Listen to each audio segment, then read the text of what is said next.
Show. Always Irish Show. Always Irish Show. Sometimes it's good to just yell about football. What are you doing? Don't do this to me, Harry. The Ohio State. It's Ohio State. What do you mean, the? It's a poison. I almost stroked out and died over it. I'm glad to be at the party. I'm mad we're this late. You ain't a captain of nothing but a sinking ship. That helps the defense without them even doing a damn thing. Doing a damn thing. The calling line. 312-988-15. You tell Johnny all you've heard and seen. Oh, Irish. Oh, Irish. Oh, Irish. Oh, Irish. Irish. Yeah, that's right. That's right. Welcome in. Welcome back, folks. You know what it's time for. Saturday Night Live. And you never know what you're going to get. You never know what you're going to get. These Saturday night shows amaze me. It's just wild to me, the difference. Like, I get the morning show, people are just waking up and then John's yelling at him and that's a bit much. And you know what? I get that. But the personalities come out, man. The personality comes out on Saturday night. And I think a lot of people's liquor cabinets do too.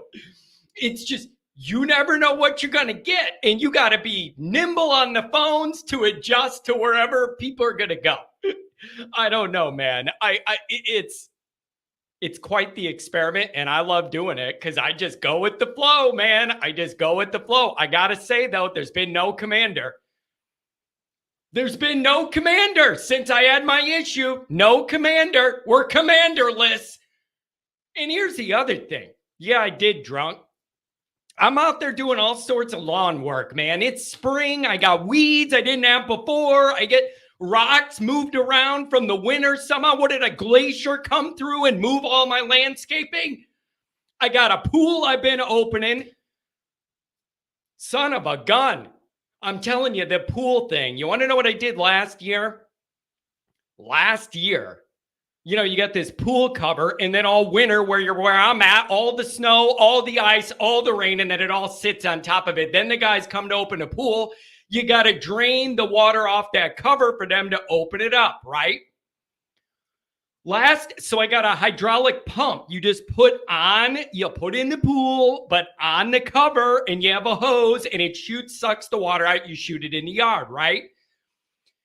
I'm doing that for hours until I realized there was a rip in the pool cover. I'm standing there for hours. Every bit of water I shot out got filled right back in. I may as well have been on the Titanic. Hours. I'm going, why isn't the line going down to where this water started? Every cubic inch I wasted into my yard filled right back up. It took John hours. What an idiot. Anyways, happy to be 3 minutes and he's already mad. Yeah, I'm already mad, but at least it's at myself this time. At least it's Tracy. Good to have you here, man. I like the Neppers. They're a good little Irish family here. All right, here's the deal. Callers, we got some good ones. Most of them are regulars. I want to hear from you. As always, you know the deal. Uncle Tony, my Uncle Tony, he goes first. And then we're going to go after that. So let me go through the introduction. Let me do the super chats. And Carberry's gone. He's gone. And I didn't want to do that. I didn't want it to be that. And I never meant for it to be that. He did what he did. He said what he said. I had fun and I did and said what I said, and I'm ready to move on. I promise you guys, it's very important that you guys know I did not block that man. I did not block that man. I did not direct Pat to block that man. I didn't. So I don't know where he is. He's welcome to come back. But I had a moment. Okay. So I don't know where he is, but I want you to all know that it's not my style to block people. The bots I block, and it's obvious who the bots are. And when it's clearly going down a path I don't want to go with racial issue, like politics, society stuff. I'm not letting it devolve into that. Anything else is 50. He's gone. He's gone. So he's welcome to come back. Erica, what's going on? Oh, I got something for Erica. Erica, I got something for you, sister. Stay with me here. You made him famous. I didn't mean to do that. It's low-hanging fruit, off-season content, to be honest with you. It really is. Like, give me a break. And so I did what I did. Then I ripped it out of the stream and made it a standalone segment. That's how you work YouTube, people. That's how you work YouTube. People like the shirt. Let the man cook. Let him cook. Fire up the grill. Let the man cook, baby. You let him cook, we're going to be in good shape. I'm telling you. You just need to everybody get out of the way. Let my man cook. I don't like this, Blyberg. Come on. All right, I'll get through the introduction. I want to get to the callers, but I need to do the super chats. I'm sorry. Good evening. Good evening, gentlemen and Johnny 3-Star. We got a bunch of ladies here. We got a bunch of ladies in the crowd. We got to give a shout out to them. And why am I Johnny 3-Star? Should I be offended? Johnny 3-Star. I think this is offensive to me. Also, here's the other thing we got to cover. The other thing we got to cover is, I don't know where Pat's at. I haven't heard from him for a few days. He wasn't on the stream yesterday. I sent him the link. I don't know where he is. He may be at the golf course. He may be with the family. I don't know where he is. Maybe he'll pop in here. So I don't know, because I didn't see him in the morning yesterday, and I don't know where he is, man. I don't know where it is. Ken Commander, he's coming back. He never left. Good evening, my ND people. So then that tells me what? That he's under an alias? Because I'm fine with that too. I don't have a problem with the dude. I don't have a problem with them. But when you say something I could use, I'm going to use it. There we go. Johnny 5-Star. That's better. Steven says he's at the a certain type of bar. I don't know. But the last time that we did that, what was it? My bachelor party. It's just, Pat's the one that's got the free passes, a pocket full of free passes. Yeah, like Pat's that guy. Oh, John, I got this one. And he pulls out a bunch of, no cover charge passes for this upscale establishment where we were at. Oh my God, what a long night. All right. Thanks everybody for being here. Obviously, you can find the program on YouTube. Do it. Subscribe if you haven't yet. Appreciate it very much. Give the video a thumbs up. That helps Johnny out as well. Notifications. That way you will learn it every time a new episode drops. Twitter, search bar Always Irish, or at alwaysirishnd. Emails alwaysirishnd@gmail.com. Audio only. Anywhere you want it, you can get it. If you don't want to see my face, I don't blame you for that. My own family probably doesn't. I don't blame them. Instagram, Facebook. Oh, wait. My daughter, she calls me the leprechaun. She thinks I look like the leprechaun from the movie. She thinks I'm a leprechaun. So I got that going against me. How about this? A patreon.com/alwaysirish. It's the former captain, Michael Goolsby, the leading tackler on that team, by the way, and myself breaking it all down. He did a good job, went back and broke down all the blue and gold game. Okay, so him and Jared Clark, one of his Notre Dame teammates, they're really close, and went through the game and the whole thing, broke it down, the film, whatever. It's a beautiful thing. We're refining that process, and we're going to roll out something really good in this season to break down film. So stay tuned for that. All right, you guys are saying get your better app in here to introduce. I don't know where he is. He's missing. I got a couple texts just vibrated. Let's see what he says. Maybe it's him saying he's locked up or something. Give me a second.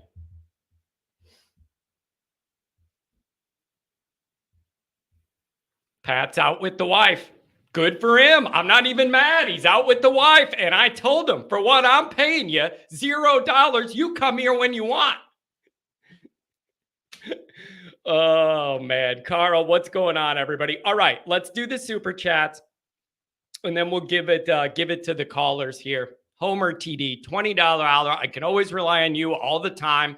No matter what, you're my guy. You come to all the events, you help out. It's just, you're one of the nicest people I know. Andrew Gilmore with the $10 holler. Glad to be able to watch. Pat, hope you're doing well, buddy. Yeah, he's drinking some Miller Lite somewhere. Hopefully he's got a cigar going. I'll try to call in. Andrew, I see you. I'll get to you. And I think the 25 college football season is the most consequential in years. I have a few reasons why. Very interesting. He's not going with this year. He's going with 25. And I'm always intrigued to know where Andrew's brain's going to go. A $10 holler from Steven. Be there soon. Pretty hammered. Great pick today. Long live Johnny Boy. Steven, you crack me up, man. Every one of your tweets, I feel like I see it's you pouring out some liquor, man. Good for you. Live your life, brother. Live your life. Rodney with the $2 holler. His next username will be Luke Starkiller. Listen, man. I know today's the day where everybody says, like, will the fourth be with you and everything? $5 holler from BVG should be the coach. I'm always going to laugh at that name whenever I see it. And, dude, that guy had the coachiest face of all time. Okay, sorry, he said 24. All right, I'm less intrigued, but I'm still intrigued, okay? Erica, quit stealing my bit. Erica, that is my line, and you're not allowed to steal it. Do you know how many times I have said, Andrew, you need your brother to be happy so you'll worry less about Notre Dame? Jacob Brown, what's going on? John, why are the LSU fans having a meltdown about Portal D-tackle? From what I can understand, they were in a money race for a couple different guys, and then they decided not to pay up or whatever, and they lost them. So now they're all freaking out. Angela, good to see you, Angela. You know what I'm going to say. It's always good to have a Rudiger in the chat. Okay, a couple of these chats I wanted to address, Dr. John, before we go to the calls. And then let me see. We honestly have a pretty good amount of calls, so I'm going to wrap this up quick, go to the callers. I will say this, when we have this many people, if we could try and move it along a little bit so everybody could get their time. Again, that's a moving target. That's why a real radio show has a producer. When we get to that point, I'll hire one. Until then, he is I and I am him. I'm the screener, I'm the producer, I'm the host, okay? Well, where was this chat that I wanted to talk about? What kind of saltines were for dinner tonight? Regular. I told you, regular. And I like the Zesta ones that restaurants give you that you put in like soup or something. They have a different texture. I like them. What else? Yeah, you are right, J Card. Those do. You would think saltine crackers would all be one and the same. No. There's different variations. Don't ever try a salt-free one, by the way. You may as well rip up a cardboard box in your garage and just munch away. Don't ever do the saltless saltines. It's like eating a square paper plate. Oh, man. Ohio, it's good to see you here. Although the Ohio State, you're taking some shots just on the Ohio State basis. It doesn't matter how much I say we do business together and we're good friends and you're a great guy. You're an Ohio State guy, man. And a lot of these people, you're on the bad part of the ledger for that. Eric, also for you. I'm scouting out the best song. I'm playing around with what song I want to do my little thing, and I need the right vibe. So I'm trying to go through and pick the most perfect song. Look at this. Pete for the Irish Johnson. Pete, I don't think I've ever seen you in chat before. We've been playing phone tag. I apologize. Don't do it to me, Harry. It's an all-timer, people. It's an all-timer. I didn't mean to do it. I just lost my cool in that moment, man. Don't do it to me, Harry. Your guys weren't good enough. I saw a video of an Iowa State commit squatting 500 pounds with fake weights. Geez, that sounds like something a Michigan people would do. I don't know. Mark with glasses, good to see you. By the way, I have seen your seen some of the videos you sent me, and I'm playing with them. I haven't gotten through enough. I'll send you what I have in mind back. Thank you for your efforts, by the way. I'm backed up on emails bad. Ever since Blue and Gold, I can't keep up. I'm way backed up. I'm sorry. Phil. I left Phil and Erica a really interesting Twitter message a little bit ago, and we'll go over some of that today. Tough day to open the pool, torrential downpours. We missed most of it. Like where I'm at in the south suburbs, it all mostly went north right around us. I could see it out the window. And then I did a lot of that yesterday too. Was drunk for 75% of the day, and now I'm feeling it. Buzz, your girlfriend, woof. I don't know. Oh, you're Buzz. And then, yeah, that is one of my favorite lines of all time from any movie. What's even funnier about the Buzz, your girlfriend, woof quote is that the picture that he's looking at is the son of the director of Home Alone. And they didn't want to make it a girl's picture to be mean to like a teenage girl or whatever. So they dressed the producers, the director's son up in girl outfit. And then they did it that way. It's the funniest thing. Oh my God. And that's so funny to me. Buzz, your girlfriend, woof. Oh. Any Luke side again, you guys can keep asking. I haven't seen him. If he's here, he's under a different name, and that's boring. I don't want him to be under it does no good to be one in here trying to stir all this up. If I don't know who you are, that's a part of the fun, is that it builds over time as we build these chapters in our online relationship. If you're going to go under an alias, I can't work with that. What am I supposed to do with an alias? By the way, don't do it now, but go to the college huddle after this and go watch some other shows. Give them a try. Younger guys trying hard, wanting to grow. A bunch of these people take it really serious. Go check them out. Good job by Eric. I don't know how he created that website and did all this. I don't know how to do that. I'm a content guy. I am not good with that stuff. Stars don't matter, John. Yeah, well, I kind of think they do. They're not all that matters, but I'm never going to say that they don't matter because it just doesn't line up to any results of who wins playoff games. Like, I don't know. Happy Saturday, John. Been a minute catching live, but I'm on vacay enjoying a cold beer. Harry Leg, where you been, Harry? Harry! Except for now, I'm saying, do it to me, Harry. I like it when you're here, Harry. I forgot about your hairy leg for a while. John, what do you think about? I'm almost caught up, and then we're going to the callers. Johnny, what do you think about the D-tackle transfer we got today? Correct me if I'm wrong. He's coming from Columbia? Like the same Columbia that's having all these issues on campus or whatever? You guys, I'm not trying to be mean. I didn't even know they had football. Or Columbia, do they mean the country? If it's Columbia, the university, I'm unaware of them playing football. So I'm not trying to be like a real big jerk here, but I'm unfamiliar with them having a football operation. So I don't know about that. So maybe somebody could fill me in. Maybe I'm missing something. Miller, what's going on? And see Notre Dame fan, crazy boy, Steven, troll sniper. What's going on, all you guys? Oh, boy. Look at this. Mark, a dorky QB from Duke, a hodgepodge of receivers, an Aussie putter, now a D-tackle from Columbia. Freeman out here wheeling and dealing. Wouldn't be surprised if he starts cutting and trading players. Hey, man, you got to find a way to get things done no matter how you got to do it. John would like Carrie Fisher in episode 6. That'll make him want to watch. Yeah, dude, again, the problem is people saw my short where I'm saying I tried to give Star Wars a chance. I had no idea what the hell was going on. I think the problem is it was not original Star Wars where like you understand who these people are and how they come to be. I think I was watching one of the later sequels, more modern, and bro, they just got right into planet hopping, galaxy flipping. There's a Sasquatch that's in charge of some stuff. I had no idea. I had no idea what was going on at all.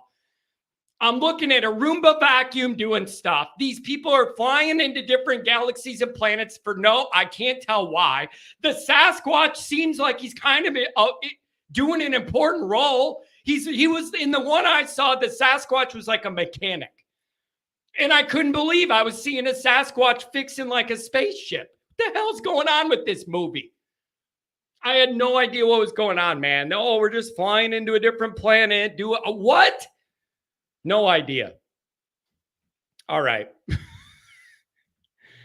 Here you go, Walter. And then we're going to get to the calls. God, I feel bad. But I have an obligation for everybody here. I'm trying to do the best I can. John, your thoughts on Reggie Bush getting his Heisman back? I have two competing thoughts on this. Number one is,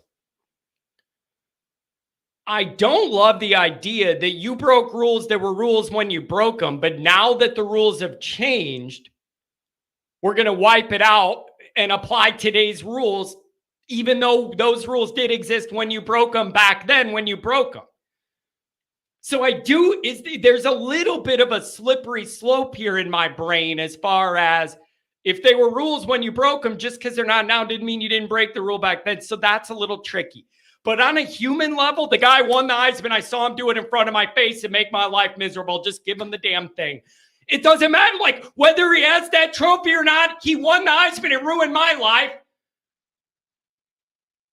So it really doesn't matter whether he has it in his hand or not. I saw the guy ruin all of our lives up close and in person. It happened. So whatever. Try living in Ohio. I live in Ohio, and I have to deal with the Ohio State fans like none other. You got to find other Notre Dame people. You got to find other Notre Dame people that are in Ohio, and you all need to create your own little hangout of sanity here. So I don't know. Oh, boy. Phil, what's going on? The kangaroo kicker, man. $20 for the Domer. Whop. JK, outstanding monologue. I feel like I'm at Second City. Shout out to AI Nation. Thank you. Don't give me any ideas. I brought up to Angela and Pat, I have a bunch of stand-up stuff I wrote down. I could go to an open mic and let it rip. I'm telling you, I think I could.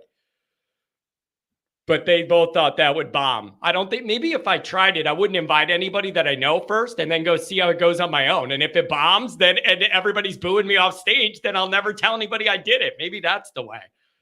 Look at this. Tonight. No. What? What are you doing?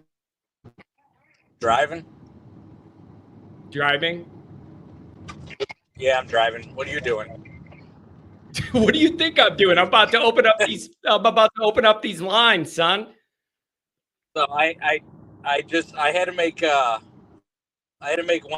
stop to one babysitter to drop one kid off. I got rid of one already, and I got to get another stop to another babysitter to get rid of the next kid. And then the old lady wants me to have meet her at the bars so I could buy her a bunch of drinks tonight.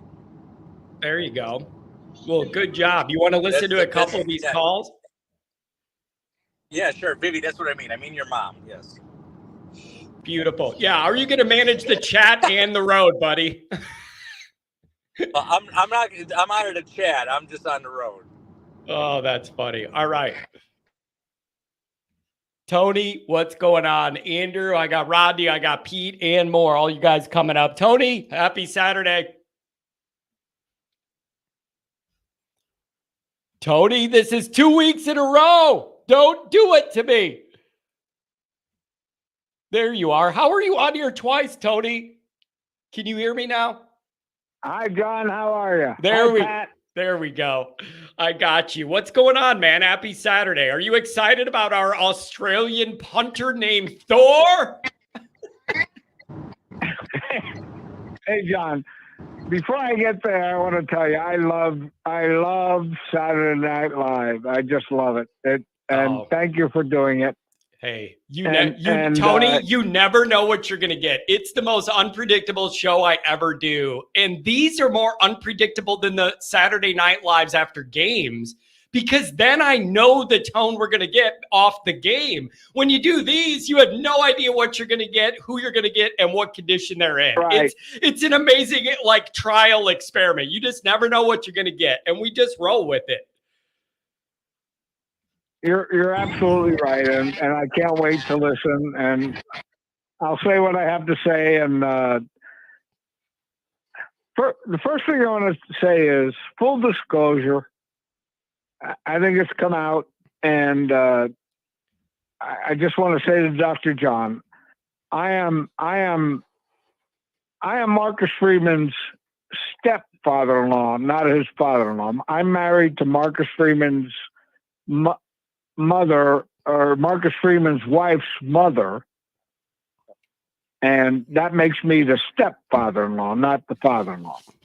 But obviously, there's a connection there, and that's why I'm here. And I just want to make that perfectly clear. I'm not blood, but I'm sort of blood by instinction, I guess. Yeah. Yeah, your secret's up, Tony. Your secret's up, buddy, because you've been around us too long now. You've been to too many. You've been up for quite a while. Because you keep coming to the events, Tony. Uncle Tony, that makes me feel like I'm part of the family, John. Thank you. Oh, I got Dr. John. There's certain ones of you that are a part of the family. Hello. Yeah, I still got you. Can you hear me? Are we gone? No, I can hear you. Hello? We're good. Yeah, I hear you. Yeah, okay. I'm back. I was going to say, man, you've been around enough. You're a part of the group, and then people... I can't hear you on the phone line, but I hear you on the podcast. Well, I don't know what's going on. Everything seems fine from my end. See if it'll catch up, Tony. Here, we'll try this. I'll try and call him back. The problem with him is he's been around too many times now. Yeah, people are figuring it out. Yeah, people are figuring it out. It's Tony. Thanks for calling and leave a message.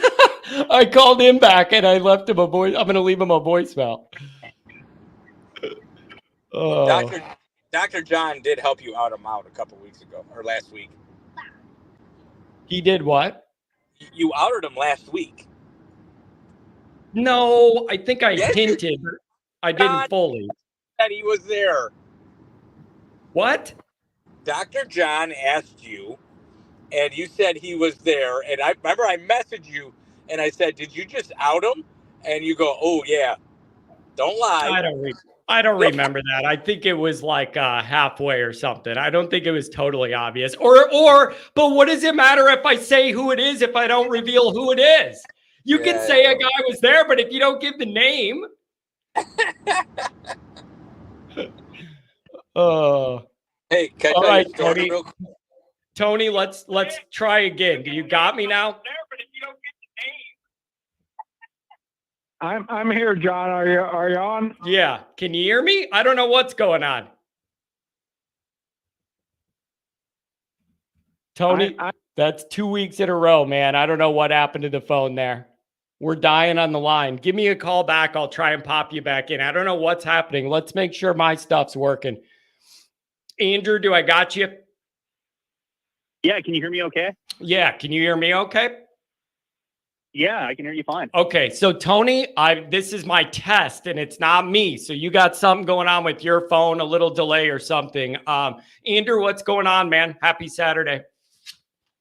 Hey, happy Saturday. I'll try to be quick because I know you have a lot of callers. But yeah, I did have a quick question. Your famous Harry rant clip, was that after Marshall? When was that? I forget which game it was. It might have been even after Ohio State, the first Ohio State game where we didn't rush the ball for like 30 yards or something. I don't know what it was. I think it might have been that. And I went off and I just said, "Don't do it to me, Harry. You know, it's not good enough," that kind of thing. It was an all-timer. It was an all-timer. Yeah, it's a classic. The other one people like is the Ohio State one where I was mad about "the" and you don't own the word "the." People like that one too, man. I don't know. Whatever comes to my brain comes out. You know how it goes. Totally. Well, Harry's my favorite. I always laugh. I get a good chuckle when I hear that. So don't do it to me. Oh, what's up?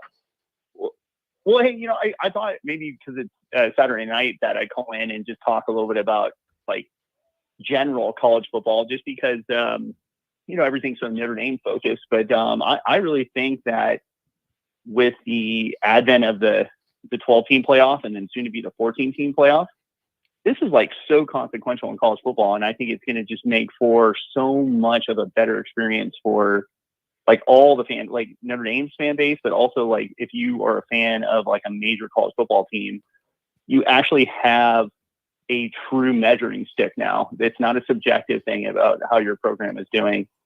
It's like a true measuring stick. Because if you don't make the playoff, then you know your program's not in the higher echelon of college football. Yeah, so it does make a good line. Hugely consequential. Yeah, it creates a really good line. And you know what else too? Nobody's really going to be able to claim now, we had a really good year, we feel like we deserved to make it and we got left out. Like, I really can't have that much for like the 13th team like I do the 5th team certain years. You know what I mean? If you have a really good year, you should be in. I agree. You should be, but I think that's what I wanted to talk to you about. Why I think it's so consequential this year, and then just the 12 team and then the 14 team playoff is I actually think it's a little bit tougher than people think. They just think like, wow, it's a way bigger number than 4. And so it's easy to make the playoff. But I actually think really, if you are Notre Dame, for example, you have to be comfortably into the top 10 to feel good about making the playoff, because you're going to have one bid stealer, which is the group of 5 school that's not going to be in the top 12. They get in, they get one of the spots. So it's really the top 11. And then I look at like the Big 12.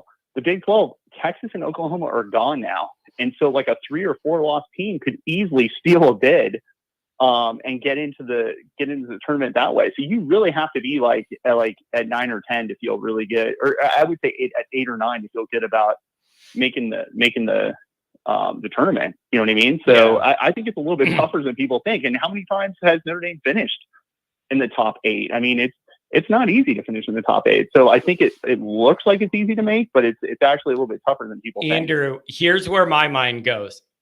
Could you imagine a world where Notre Dame's like 10-2 or something, and like a lower level, like group of 5 team just by default of the contract jumps Notre Dame and makes it? And they're like not ranked at all, don't play a bunch of good teams all year, whatever.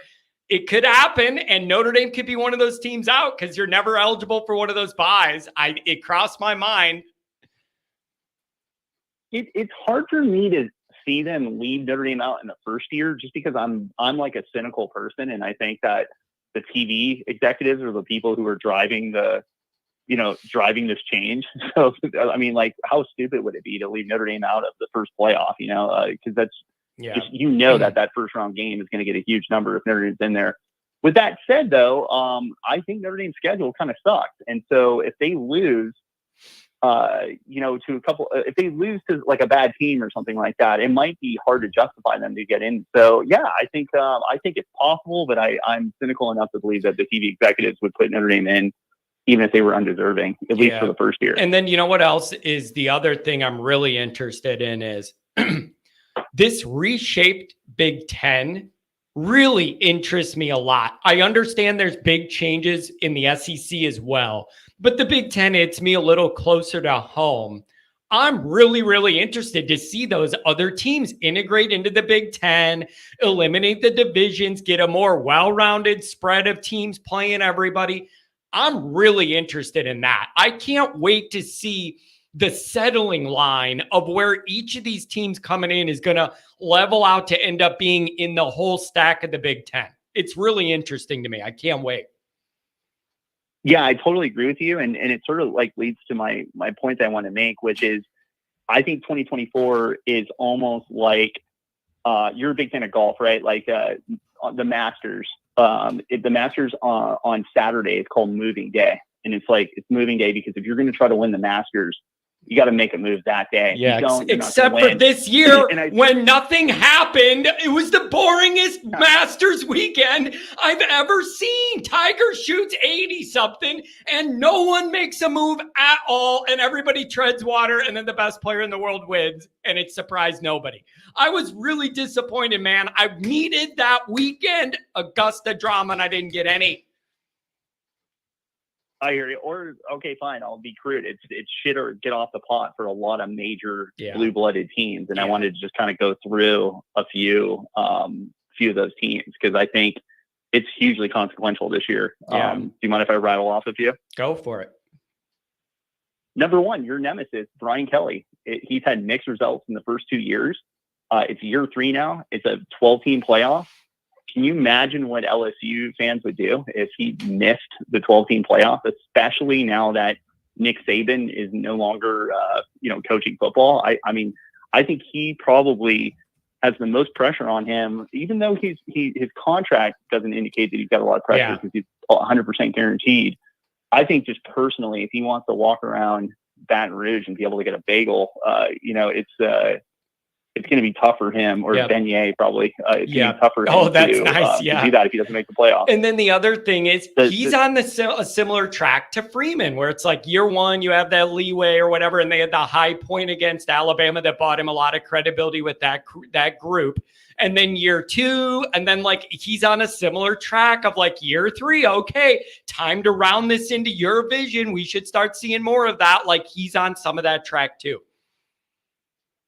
Definitely. And then the rest, I have a couple other guys, and this is my categories, the grass is always greener category, because like Kelly thought the grass was greener in LSU, and he's feeling some real heat going into this year. I got Lincoln Riley. I got Mario Cristobal at Miami. And even to a certain extent, I got Brent Venables at Oklahoma. Because Lincoln Riley, he thought he was smarter than everybody leaving Oklahoma and thinking he can corner Southern California prospects at USC. Well, he had a horrendous second year, and he's going into his third year without a quarterback. So it's like, I mean, I guess he's going to roll with the guy who was the backup last year, but good luck with that. And then that schedule, I would fire the person who put together that schedule. He's got to play both LSU and Notre Dame in the non-conference, plus he's joining a new conference. Good luck with that. Yeah. And then that's a good call. And Mario Cristobal, I mean, if 247 determined who made the playoffs, Mario Cristobal would do really well. But sadly, you actually got to coach games, and he sucks in games. And so it's like, is he ever going to win anything at Miami? Let's see. I mean, Miami finally has their act together. They're paying for players. They paid for Cam Ward to come there. It's like, you got to win now, dude. Yeah. And then I think Brent Venables, he had one of the best gigs that you could ever ask for. He was a defensive coordinator. He was always the highest paid assistant in college football. He finally said, hey, you know what? I'm going to be a man, and I'm going to take a head football coaching job. He thought Oklahoma was sort of a turnkey program. Well, guess what? You're not in the Big 12 anymore, bro. You're in the SEC. So good luck with that. And so I think that a lot of guys, and then I would just rattle off a few others. Ryan Day. It's like Ryan Day is almost championship or bust. If he doesn't win the championship, I think there's going to be people calling for his job. You're right. And then just a few more, Napier in Florida. And then I think that 2 first-year coaches probably have the most pressure on them than any other first-year coaches I've ever seen. The first one is Sharon Moore at Michigan. If they suck in his first year, that fan base is going to turn on him. Tough schedule there too. For Andrew, for as easy as last year's was, it is a legitimately challenging schedule for them this year, and I can't wait to see them navigate it. Definitely. Like, if I was Sharon Moore, I'd just be kicking myself that he didn't become the head coach a year before. Because imagine if he had that schedule, I think people would love Sharon Moore, because he'd be like 10-0 with before he played his first tough game, you know. Right. But not this year. And then the other guy I was thinking was Kalen DeBoer. Because even though that guy's a total winner, Kalen DeBoer, you have to replace. It's almost like they always make a joke about the guy who had to replace Mickey Mantle for the Yankees in center field, and that guy was like a really great player. I forget his name. But you're he's a long-time announcer. It's just really tough. And it's like, Kalen DeBoer could be a great coach, and you got to replace the best coach of all time. And I think that if there's any sort of drop off, the fan base is just going to be calling for his head. So I just think 2024 has so many great storylines, and really it's punctuated with Marcus Freeman having no more excuses. This is like playoffs or bust. I mean, it really is. You've got to make the top 10 and make a playoff, or else when will you? I think you're right on all that. And there's a lot of new intrigue. That's what I'm excited about. New intrigue. Like, there's just a lot of new pieces and moving things around college football. And I'm excited for it. Anything else, man? Thanks for starting us off here.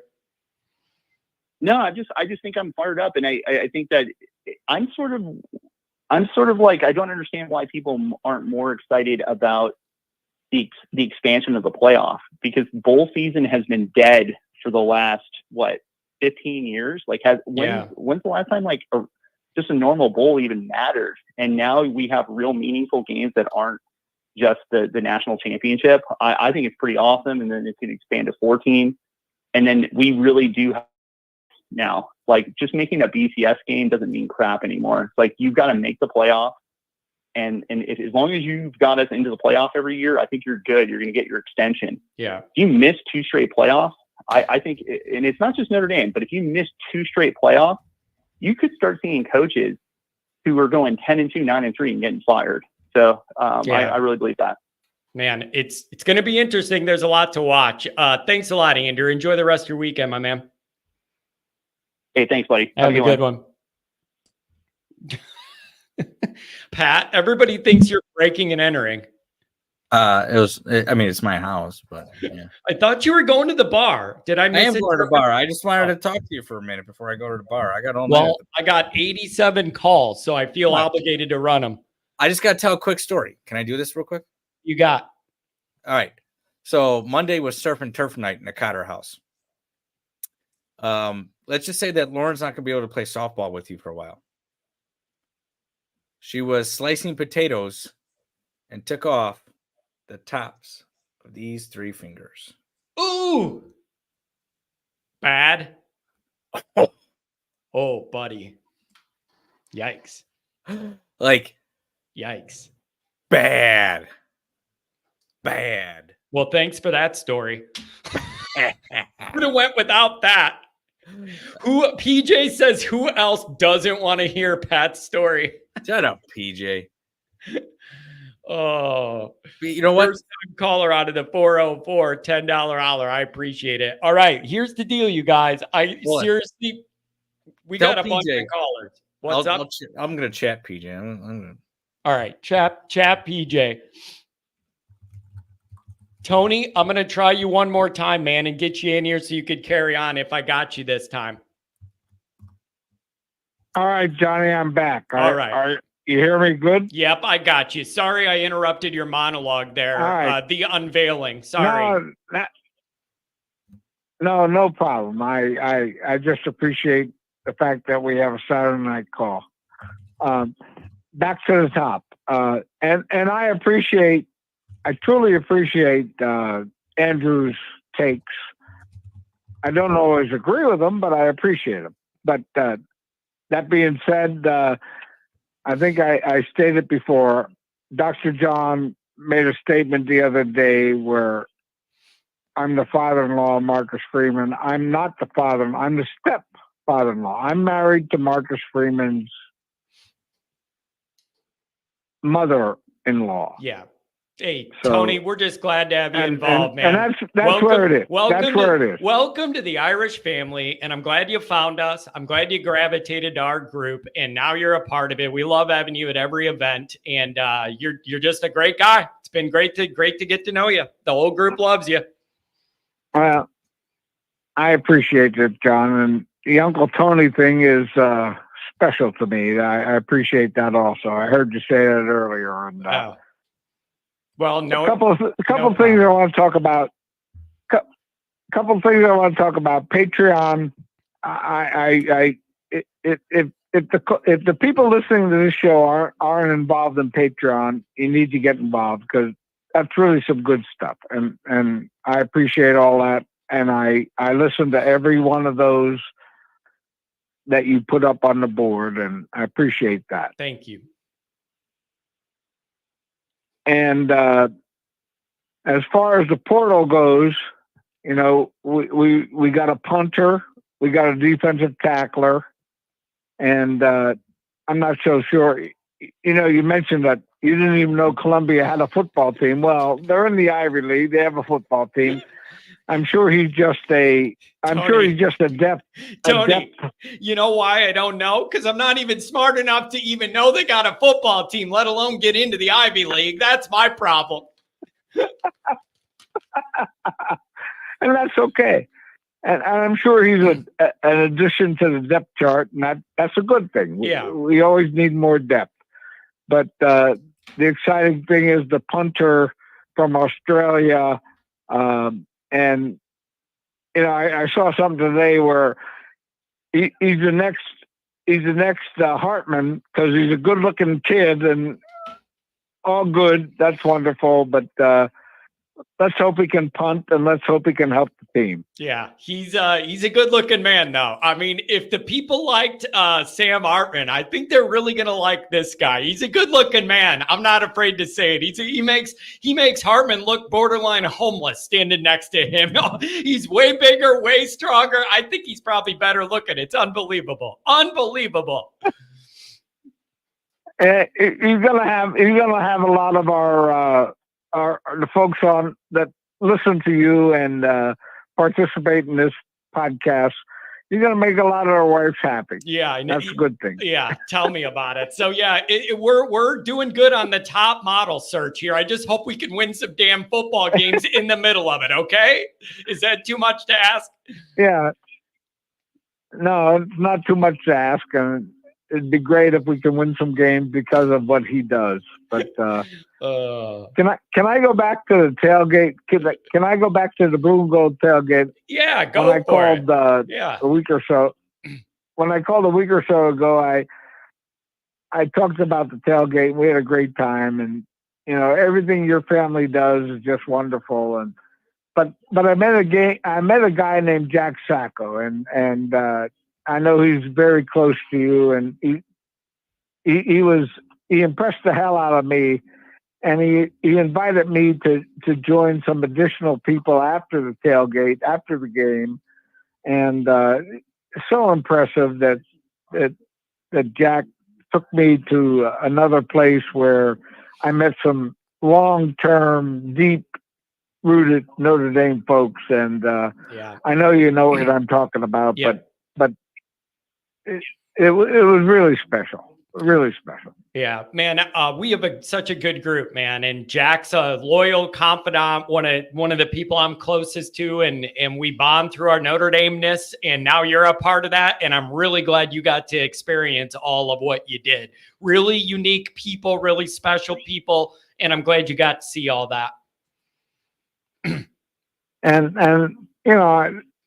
I've said this many times before, I'm not a long-term Notre Damer, but just the connections I've made through you and your show and the people at the tailgate, it's really special to me, and I appreciate it. And the reception I've received is very gracious and very positive, and I truly appreciate all that. Well, no problem, my friend. We're happy to have you aboard. The last thing I have is on recruiting. This kid, Dallas Golden, if we ultimately land him and we ultimately land Deuce Knight, I can't imagine what the future brings. Telling you, the athletic, the type of athlete Notre Dame's going after now is changing. And I'm here for it. And I understand there's a segment of Notre Dame fans that aren't going to believe it till they see the big game results be different on the field. I totally respect and understand that. But I'm seeing it change with the body types and the mentality of some of the guys they're going for. I think it's going to pay off, but I can't blame anybody who says I'm not going to believe it till I see it. It's just the way it goes.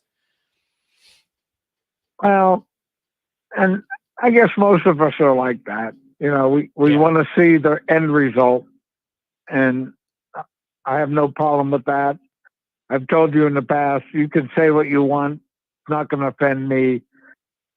Even though I have a connection, it is what it is, and I'm looking forward to rooting for the Irish down the road. And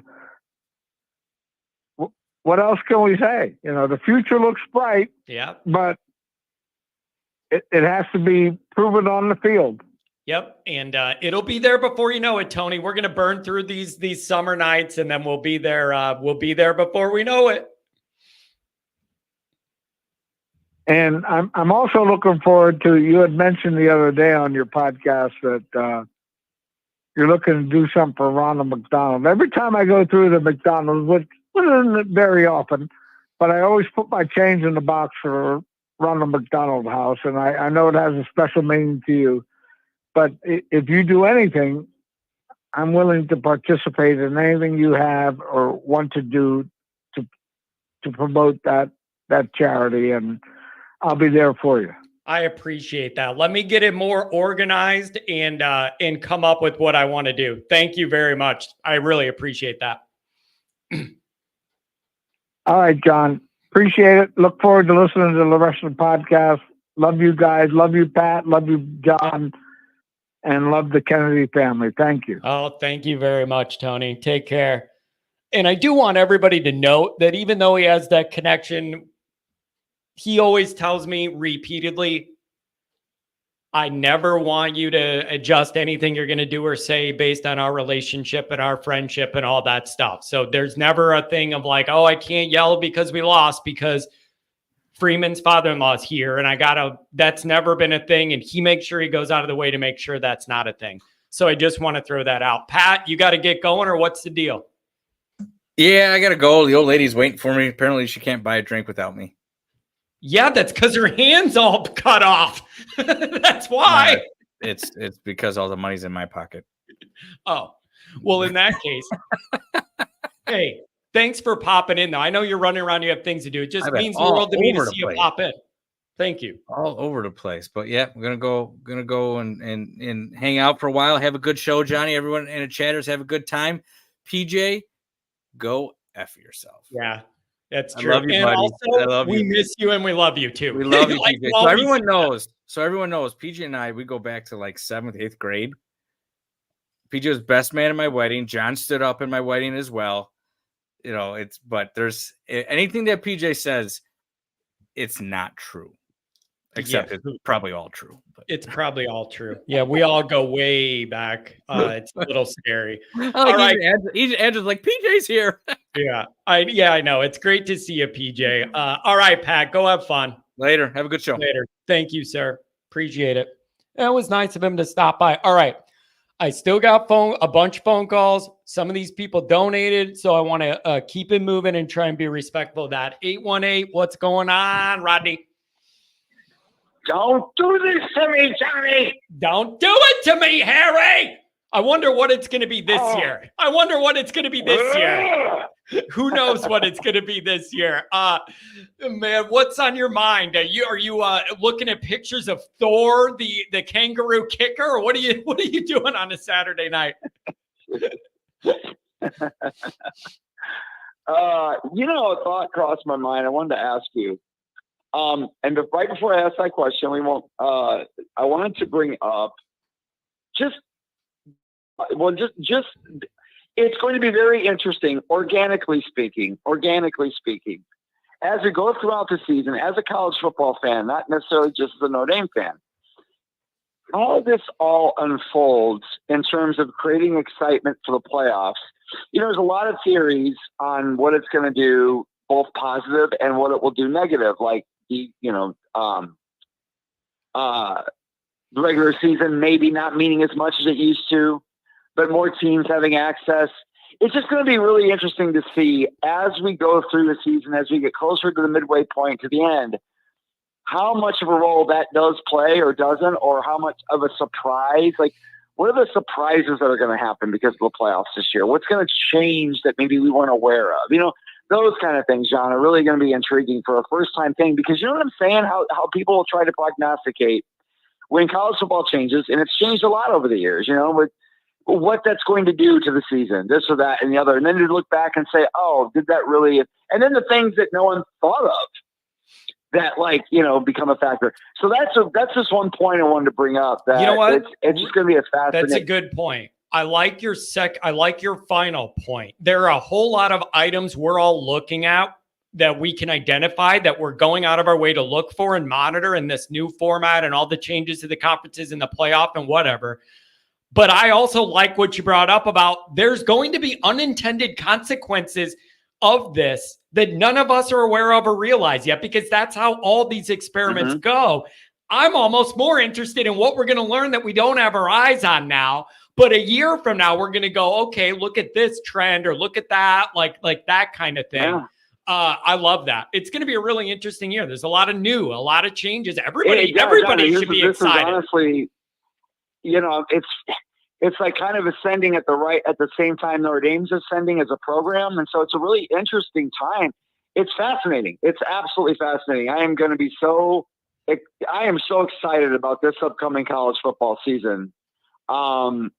That I'm just really, looking forward to it. I look forward to every season, but this season it's, I think more excited than what I was a couple of years ago when I first heard about it. I'm like, I just think we're jumping from 4 to 12, it's like, no, now 4 to 14.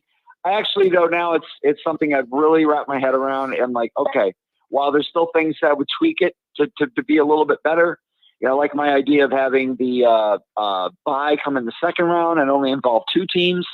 I think that's a really interesting one. Everybody plays a home game.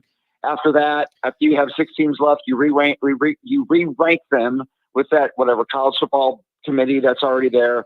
Top 2 teams get a bye.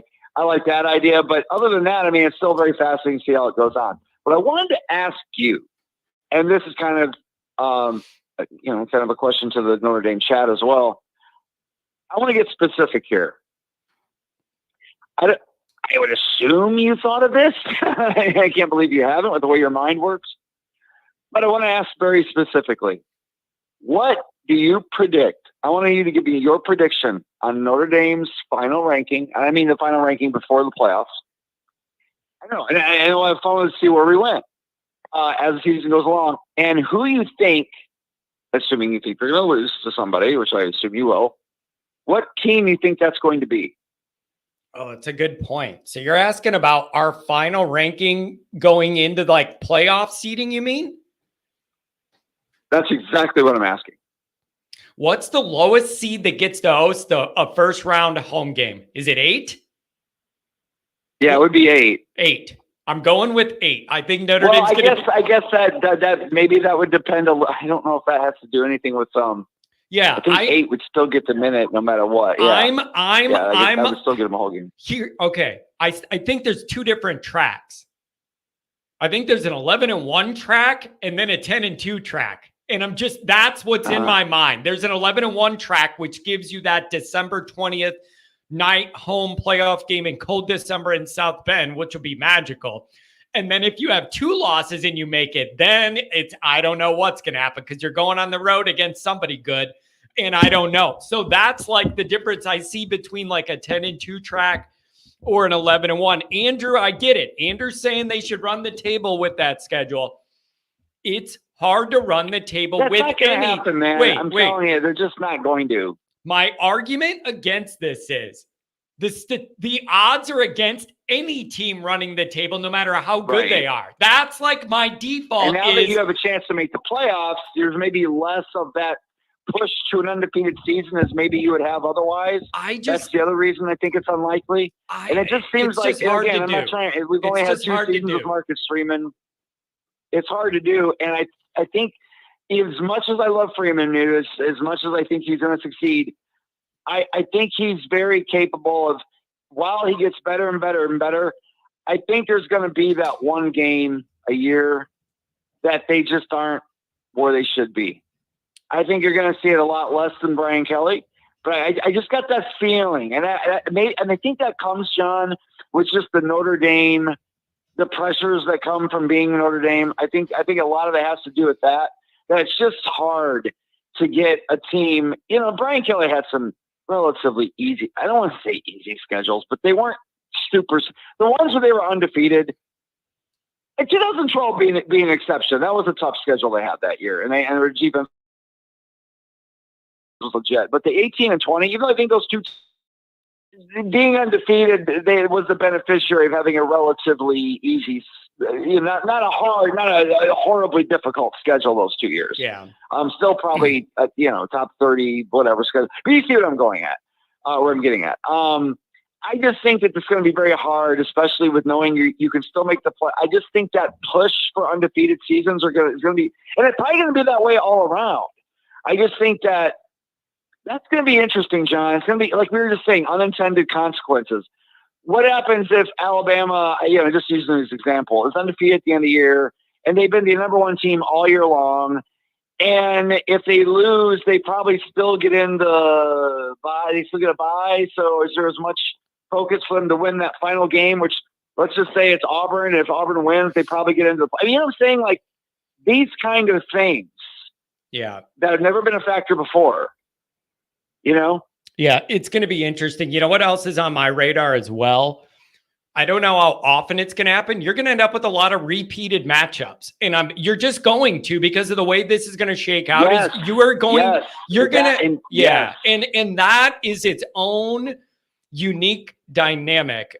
Just because it's hard to beat a team twice in the same year, and then you're going to have like that history. John, that's why it's going to be really interesting. That's why no, you're right, John. And then I'll let you go, John, because that's what I got for tonight. But on that point, what's going to be very interesting to see is how scheduling changes, like from this year forth. Next year starting. Yeah.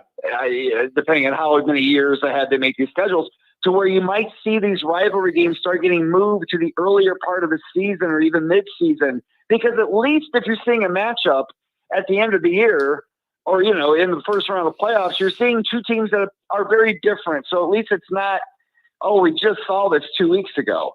I think you might start seeing that. Again, you can't control that completely, because you might schedule a team like, Rutgers one year. It just so happens this is the 1 year where Rutgers was really good, and you schedule them the last game of the season, they end up being your rematch in the first round. Something like that could happen. But I think the rivalry games, like the Ohio State games of the world, the Oklahoma, Texas, they play in midseason anyway, so that's usually isn't unless they match up, like they did for the Big 12 championship. But you get my point. You're going to see teams, I think, moving rivalry game. At least that's a prediction. We'll see if that actually happens, where it's more mid-season, early season to mid-season. I mean, to some degree, it's not a rivalry game per se, but Notre Dame, Texas A&M opening up the year. Notre Dame and Ohio State doing that over the last couple of years. I mean, it's like there does seem to be a little bit of a push to put these games earlier, and that would make it very fascinating, to then those inevitable rematches. Yeah, it's going to be really interesting. This is a large scale experiment to a large extent, and I'm here for the ride, man. It's we all love college football, and you're going to have a lot more intrigue. So it's going to be an exciting year, man. I'm ready for the summer to breeze through. Hey, thanks, Rodney. Have a good weekend, man. Appreciate you. Hey, man, you too. Take care, John. Take care, buddy. Oh boy, look at this. We got celebrities on the call in. We got Marcus Freeman's relatives, and then the next guy up, Steven with the $5. Still pissed Cam fumbled during Northwestern. Here's the deal with that. When we were running out the clock, I left the stadium because I don't do traffic. So every concert I've ever been to, I ain't staying for that encore. You're out of your mind. I'm already in the parking lot. Outdoor venue, I'll stand by the exit to listen to the encore. So I'm still the first one in the parking lot. I don't do traffic if I can avoid it. We're running the clock out at the end of the game. I got a win in my pocket. I'm walking to the car. I get to the car and I turn it on and the radio says Notre Dame lost. So that's how the Cam McDaniel, I walked out of there saying, oh man, close one. At least we won that one. And I got to the car and realized we lost. So whatever. That's how that went for me. Look at who it is here. I think it might be the former captain. It's Mike Goolsby. What's going on? John, can you hear me? I got you. What's going on, man? I just cracked my second beer. I didn't catch the first part of the show. What's the sentiment this evening? You know what? I'll be honest with you, Mike. A lot of people are getting away from the Notre Dame specific stuff and choosing to zone out a little bit and look at the larger landscape with the expanded playoff, the conference changes, and what that's going to look like. I feel like the people are ready to kind of zoom out a little bit in the summer, maybe, and get a little more broad instead of Notre Dame specific. It's interesting. That's perfect. That's where you live, that pontification nation, as it were, right? Ooh, I like that on a Saturday night. Look at that rhyming. I like that, Mike. That's beautiful. Yeah. That's great. Yeah. No, I didn't have much to add, man. I was just listening. I figured let's be a ring. Can I ask you a serious football question about Notre Dame? Please do, dude. I miss you, man. Yeah, geez. Yeah, what do you? You're stuck with me more than most people now, man. This is a serious question. Who's hotter, the kangaroo kicker or your old boy Sammy Hartman? That's a great question, and you asked the right guy. Listen, there's a lot of things to consider, John. And if we're going to take this seriously, there's a lot of things to consider. I think bone structure, I think hair, you got to go with Sam. You know, if we're talking just bone structure and hair, I'm going Sam. But if we're talking overall physicality, I mean 6'6", and an Aussie accent, 6'6", and the guy's fit. Yeah. I mean, it's tough to beat. You know, I'm not going to call it a draw. Plus, you got a quarterback versus punter. So, I mean, I still think, all things considered, I think you go with Sam. But maybe, total package. I mean, Sam's 1A. I mean, that punter's a very close 1B. Yeah. And again, I texted you my theory on it. You could like the quarterback all you want. He's good looking. The quarterback catches heat when things don't go good. It's hard to have a lot against the punter. So I think he's going to curry favor all across the year. I think everybody's going to love him. And you know what else, Mike? I'm serious about this. This part I'm dead serious about. Did you read the backstory of how they found him through the network of the special teams and the extension of the Notre Dame punters? Somebody was connected with him working at a camp somewhere, and they said, you should check him out. I think it's pretty cool how that all came together across countries, to be honest. Well, a couple thoughts. Yeah, back to, serious chat. A couple thoughts. I mean, we're sending Biaggi halfway around the world to recruit. Yeah. I mean, when you think about that, I mean, when you talk about, and you love to talk about that, like the work ethic, and that's why Freeman's here, is that work ethic piece, that relentless recruiter. You sprinkle in the charisma and everything else on top of that. Yeah, we're flying halfway around the world to find punters. So that's just indicative of that work ethic. And then beyond that, and that was my response to your text, Bud, was like, and I think it's a good thing, just to say that up front. I think that Freeman really does understand how hype, how media, public relations, all that stuff works.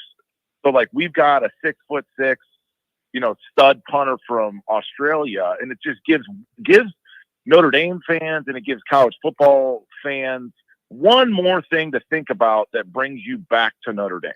Yeah. And not to say that that's why they went out to Australia to find this guy, but it doesn't hurt either. There's some validity to that. Yeah, that makes sense. And you know what else? Multiple years of eligibility. I like that as well, because if he comes in here and it works out, then theoretically it could be more than a year, like a 1-year rental situation.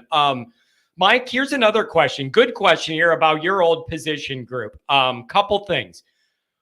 Would you start KVA? And is Snead a bust, or do you find a useful, repetitive role for him in this defense this year? Those are good questions, right up your alley. Oh, that stings. No, Snead isn't a bust. So we'll start with Snead. So that kid, didn't probably play high level, and I'm not going to say probably, he didn't play high level ball in South Carolina, right, coming out of high school, whereas like a KVA, John, did. So you're talking about their baseline, their foundation as high school athletes. Like, KVA is way ahead of the game just in terms of like the acumen, the know-how, et cetera, et cetera. So, and then Snead, he played, off the top of my head, like he played outside linebacker 1 year, call it sophomore year, he played outside linebacker. I think junior year he played defensive end. And then like his senior year, imagine you have your front 4 down defensive linemen, then you have your 2 stand-up inside linebackers. He played like 8 yards off the ball, almost like as a short safety, just in the middle of the field where it was just see ball, John, get ball. Yeah. Right? He's 8 yards off the ball. He doesn't have to deal with blockers at the second level. He doesn't have to read anything out. It's just fly to the ball. Right? So you scooch him up 4.5 yards, 4 yards closer to the ball, and things happen a lot quicker. And you have to be more disciplined. So no. He's not a bust. I mean, he still has like 3 years of eligibility left. Some of these kids come in with a 5-star rating, brother, and people want, they want a KVA, right? They want an instant impact kid, a kid that can produce right now. And Snead he's going to take a little time. We've talked about it on Patreon. Like, that kid loves to run to the ball. So, like, if it's play away, almost similar to a Marist, if it's play away and he can just track that ball down inside out all day long. But if it's ran at him, he has to dissect. It's going to take him a little bit. It just is.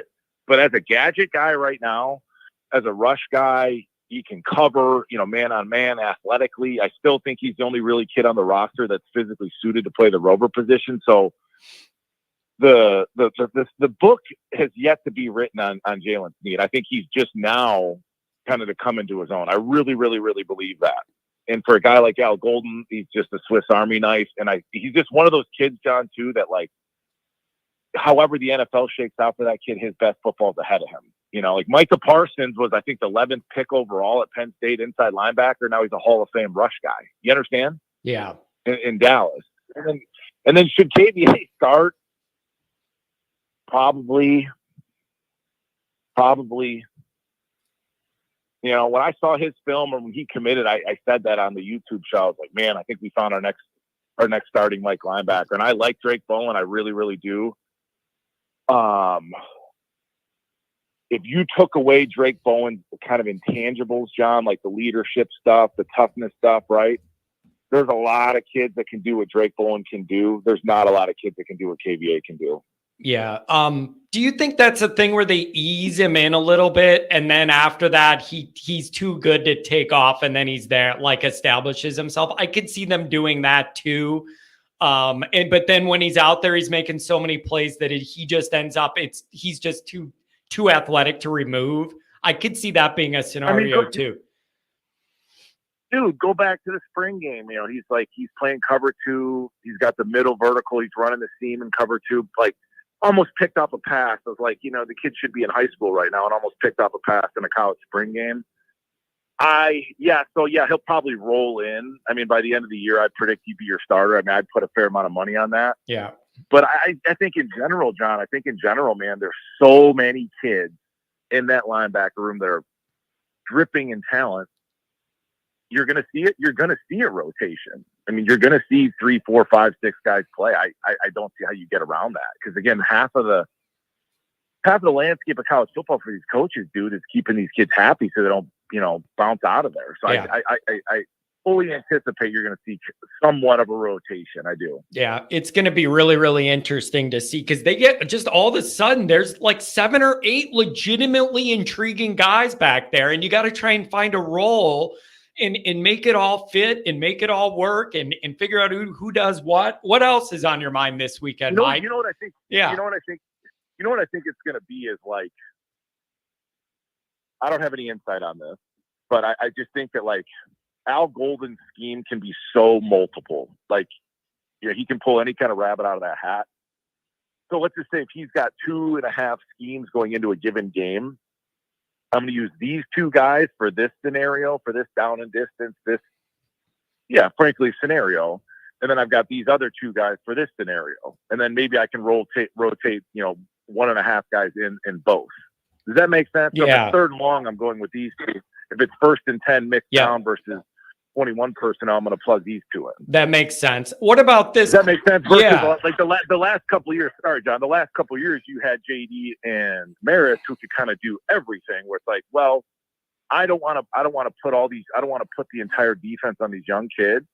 So hey, Osbury, and this is just off the top of my head, Osbury and Bowen, you guys get really good at this thing, and then Snead and KVA, I want you to get good at this thing, and then we can kind of meld the 2 together. Yeah, that does make sense. What about this as an idea? Adam Dowling from the tailgate, you had a chance to meet him. Mike, is it possible to push Kaiser out and Bowen moves and plays Will? I mean, anything's possible, Adam. Anything's possible. the thing I like about Jack, and this is Notre Dame, right, John? It's very Notre Dame. Like Jack deserves his time in the sun, and frankly, he does. He does. Like, he deserves his time in the sun. The guy's so old, he's losing his hair, John. You can appreciate that. Me too. I mean, Jack Kaiser's old, and he's incredibly intelligent. He's like a double engineering major. Like, the guy's brilliant. Kaiser's always made plays. Like, in limited duty, he's always showed up. He's always got a tan on the ball, fumble recovery, like tackle for loss. He's always made plays, but he's small. So I think you could put Kaiser at Mike. So here we go, John. So if it's 3rd and long, right, we're a nickel. Say it's 3rd and 13. I'm sliding Jack to Mike, coverage. And then I would probably put Snead at will or Osbury at will. So I got 2 crazy athletes in a 3rd and obvious passing situation with me. Yep. And then if it was first and obvious against 21 personnel, like a mixed down, okay, there's a high probability of run. Jack, you go play Will, and I'm going to slide KVA or I'm going to slide Drake Bowen into Mike. So then you have that old head, as the kids would say. You've got that old head, that vet, that can help get a KVA lined up. If he's KVA's in at Mike, and then if Jack's at Mike, and then Snead comes in at Will, Kaiser can get him lined up. I've talked about that for years on the YouTube show, bro. I had a couple teammates, Derek Curry, namely, played big time football in Sealy, Texas. He got me lined up like 30% of the time. So there's absolutely some value to having an older guy that like knows his stuff to help these younger kids get lined up. Yeah, man, it's going to be interesting, but I'll say one thing. It's good to have options. And they have a lot of options there in the middle of that defense of different ways they can set it up. And again, I don't know how much of that they have figured out. I don't know how much of that they're going to finally sort out, through August. But I think that defense is going to feel pretty confident with where they're at throughout August. And the offense is going to have some catching up to do. They're going to have a lot of work, Mike. It's going to be a busy first 3 weeks of August on that calendar. Yeah, this is what I'll leave you with, John. In terms of that defensive group as a whole, linebacker specific, expect splash plays, tackle for loss, interceptions. Like, when's the last time you saw a Notre Dame linebacker pick a pass off? Me personally, it was Wisconsin, like a couple of years ago. Yeah. Like, when's the last time you saw it, make a play as a linebacker? So you could expect splash plays, big plays, but then also you can expect big busts. Right. So like we give up a, 20-yard touchdown run or something like that because a young kid jumped out of his gap. Like so you're going to lose a little bit of discipline, but you're going to get more potential for playmaking. That makes sense. And then the only other thought I think I think about this way too much. But when you have better athletes, which is where we're getting closer and closer to, right? We talk about this all the time on Patreon. Longer kids, long striders, burst, all this stuff, fluidity, hips. You can dumb down the defense, dude. Because like I got better athletes. I can run simple shit and just go get the ball. Yeah. Yeah, Does that make sense? It makes total sense. Yeah, and that athleticism could cover a lot of that space and make up ground. I don't have to quote. Yeah, man. I don't have to quote unquote like scheme. I don't have to scheme anybody open. They can get open on their own, but on the defensive side of the ball, right? Yeah, that makes sense. Yep, that makes sense. I got 2 more for you, and they could be really, really quick. One is Dr. John wants to know, what dorm were you in at Notre Dame? Oh, I was just talking. I was out there training some young men this morning. $85,000 a year, John, to go to Notre Dame. I was in St. Ed's Hall, no air conditioning. There you go, man. St. Edward's Hall, though. The sweat box, baby. I think the second. Oh boy, dude! No cable TV. Man. No air conditioning, no NIL. Falling out of control. Yeah, no NIL. And then somebody also wants to know: were you good at any other sports, or was it primarily football for you your whole time? I didn't start playing football until I got to high school, and famously, John, you understand the. How prolific Joliet Catholic was. So I was a 13-year-old freshman at Joliet Catholic. They brought me up to the 14-year-old, right? So freshman year, 17 years old at Notre Dame. But I grew up playing soccer, man. Soccer and basketball. Baseball was too boring for me, the way I'm kind of wired. Yeah. So it was just soccer and basketball. And then I got to high school and I ran track. Anybody that's got young athletes out there, please encourage them to run track. So, in high school it was track, basketball, and football. And my dad actually thought I was probably going to maybe play basketball and basketball in college. And then, at some point this football took over. Yeah, that's somebody said they would call you the goalie Goolsby. I like that. Oh, we played a lot of 1-3-1 defense, John. I don't know if you know much about hoops. A lot of 1-3-1 defense. I ran the baseline, There you go. Yeah. I was playing linebacker, sideline to sideline on the basketball court. Oh, that's great. Hey, Mike, really appreciate you jumping in on a Saturday night, man. I appreciate you. Thank you. Yeah, I'll hang up and listen. Thanks, buddy. Have a good night. Take care, man. There he is, folks. The captain himself, the leading tackler. Mike Goolsby. Matavius, you're coming up. Thank you for the donation. There's one other person I know for sure that said that they donated money and they wanted to talk, and then I got busy. I owe that person a call. So if I think they dropped off, if you come back later on another show, I will honor that super chat for sure. So I got Pete, then I got a 517, and a few more after that. You're all coming up. Pistol Pete, what's going on a Saturday night, bro? John, how are you? I'm doing very well, my friend. You know what, Pete, I have not had a lot of time to catch up with you after the blue and gold tailgate. I would love to know what you make of Notre Dame spring and kind of where things are, anything that's on your radar, man. Thanks for holding on. I know it's been a long night. Thank you. Well, first, I did the calculations. 17 more weeks till the opener against Texas A&M, which means 20 weeks till your tailgate. And for anyone out there listening who's never been to one, you need to come to one of John's tailgates. I appreciate that, Pete. Hey, man, we have a really good group we're building. A lot of people help out. Everybody there is welcoming and fun. It's just a beautiful thing to see what this has grown into. And it's great, man. I feel lucky so many people want to be involved. It's a beautiful thing. We're building a good group. So I'm part of the family then, right? There you go, Pete. You're Pistol Pete, man. You're on the inner circle. You've been to every event that we've done, Pete. You've been to every one that we've done. Well, while before here, I was looking at these schedules. Boy, oh boy, you had Florida State, who you don't like, starting off against Kelly last year. This year, you're going to have USC starting off against Kelly. Yeah, I know. Follow me here, Pete. I think I might want USC to win because it'll give Kelly a loss and make the LSU people miserable week one.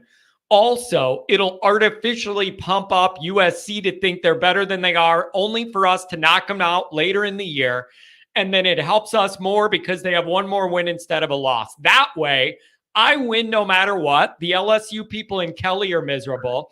So I think I honestly want USC to win and go ahead and artificially pump them up. And then we'll get him at the end of the year, and it won't hurt us. That's what I want him to do. And then 2 weeks later, I believe they play against Michigan. USC does, which I already know you want them to beat Michigan. Yeah. I'm literally like, go ahead and I'm all for it, man. As the better they are, the better it'll make us look when we win.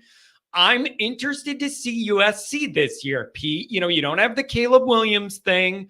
The recruiting, I don't think, has gone as spectacular as USC people thought it was going to go when Riley ended up in Hollywood or wherever it is.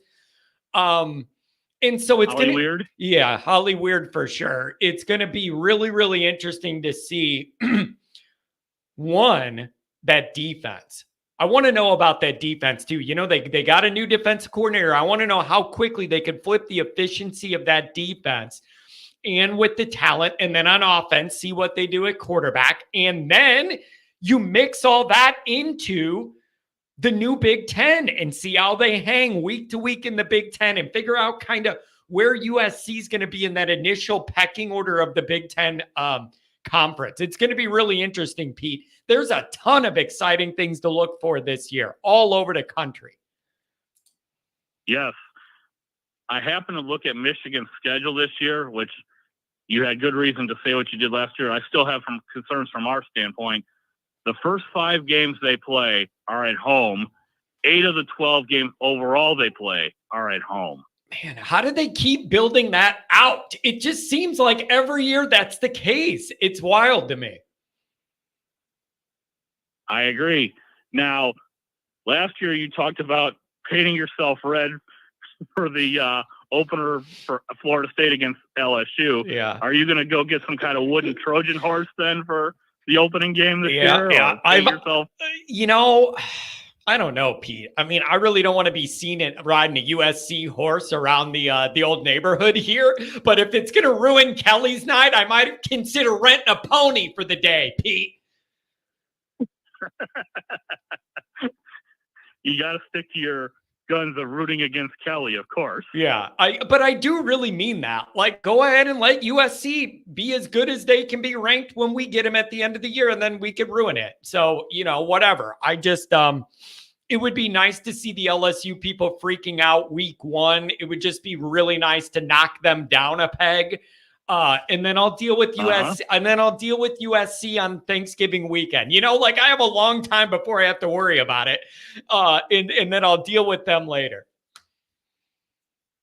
It's from today, 119 days till that game against Texas A&M. Pete, we're going to think about it every day. And I'm going to play out all the different scenarios in my brain of different ways it could go and what is likely and what if this happens and what if that happens.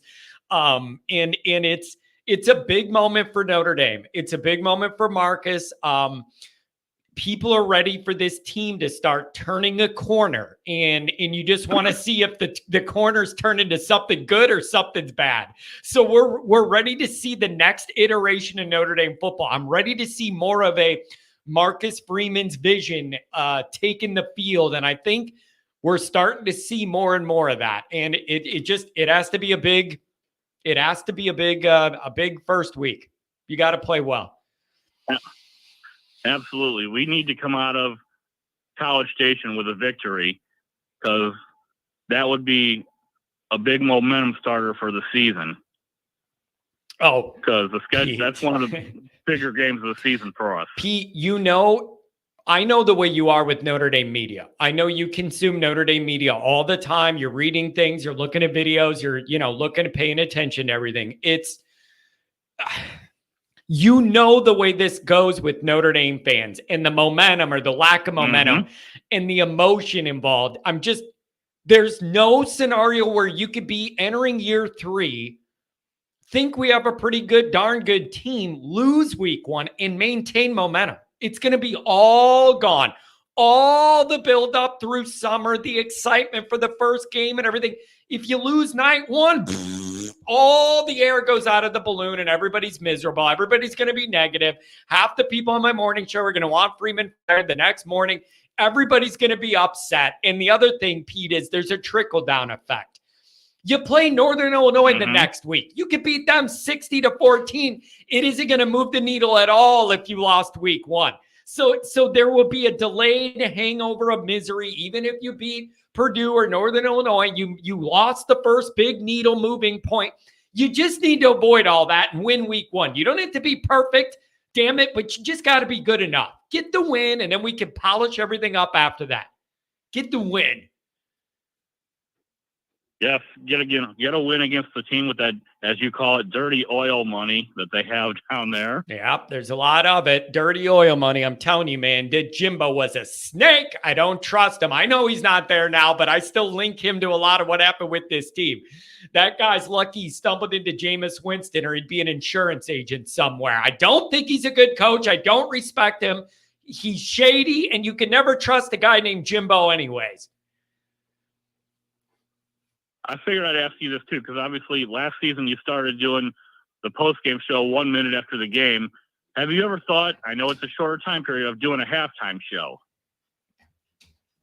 You know what? That's tough.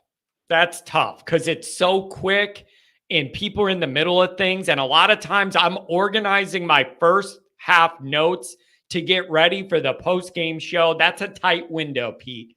Now, I have played with the idea, Mike and I have, of maybe we pick some of these games to test and then do Patreon live where we're watching the game live and reacting live with the Patreon people. if we could get it synced up right, that would be a way for everybody to react live to what's going on together. And that could be a Patreon thing. So we're playing around with that idea. Okay. Do you have any Judge Johnny segments planned for the summer? I do. And I've worked with Mark with Glasses from the chat here, who helps with some of my digital stuff. He's come up with a couple introduction videos for that concept, that kind of thing. And I'm writing out some episodes. So when I unleash it, I'll have a bunch in a row. So I don't want to expose it now, but I'll talk to you offline and let you know some of the things on the dais, so to speak. Okay. Any shows of you dressing up as a doctor and diagnosing someone with MFBD? Whenever it's needed, Pete, because there's a lot of it going around. That Michigan football brain disorder, it's a real thing. There's no medicine that cures it. It's just a long, long battle, and there's no easy way out, Pete. And that's a pretty severe disease, you say, right? Oh, it's a real severe disease, and it gets intensified when your mom and your dad are first cousins. Anyways, I don't know, Pete. It's just it's a rough situation there with the Michigan folks. Yeah. Well, and I'm still curious to see what's going to happen with this sign stealing thing with them. I mean, I know for what they called Cheeseburger Gate, Michigan got 3 years probation, whatever that means. Yeah, it's really interesting. And you wonder about the downstream effects, Pete. For winning a championship, Michigan's recruiting since then has been really, really rough. Okay, really, really rough, like not good at all. Like they've only got 1 or 2 commitments since Sharon Moore's taken over. One of the things I could think of is a lot of these kids maybe are worried some bad stuff's going to come down. And do you want to commit to Michigan? And then they say you can't be in a bowl game for 4 years or whatever. So I don't know if that's a part of it or not, but they're having no success parlaying that title into momentum on the recruiting trail. And personally, I'm here for that. The more they struggle, the better. Yeah. The only thing I could say where I could maybe disagree on that is because now the transfer portal is where guys can transfer out anytime they want to. Yeah. In the past, I would definitely see where you're coming from, but yeah, that's a good point. What I'm saying. That's a good point. What you're saying, it's just a matter of, would you want to go there as a young recruit and get settled in and then have to uproot and move somewhere else? That would be, not ideal. So I don't know, man. I just think it's going to be really interesting, and all these changes in the sport, it's just going to be great. And I know, you're a season ticket guy too. And I know you're ready to go watch that first home playoff game in Notre Dame Stadium. It'd be magical, man. It'd be history. And I know you'll be there. I would do whatever I could to be there. I mean, that means having to sit in teens degrees temperature. I would do it. I wouldn't love being out in the cold, but I would do it. Yeah, it would be exciting, and it'd be a new chapter in Notre Dame's long history. Anything else, Pete? Thanks for giving me a call. Thanks for hanging on hold. I appreciate you. Well, it meant a lot when I talked to you last Friday, when I heard afterwards that you said my passion and fandom warms your little heart. Yeah, it really does, man. I just love how much you love Notre Dame. Those are my people, man. And it means the world to me to find other people that have that love in their soul and in their family, and all the misery and all the pain and all the joy. And we all live it together, man. We're all in the same boat here.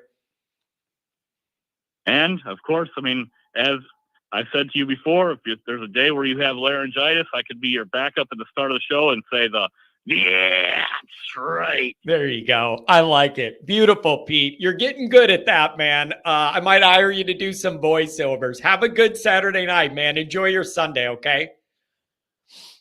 Thanks as always, John. Take care, buddy. Really appreciate you. Pete's a long-time guy. Really appreciate you. 517 is going to come up. And then 619 and 573. Those will probably be the final 3 tonight when we'll ride this out. All right, here's the thing, man.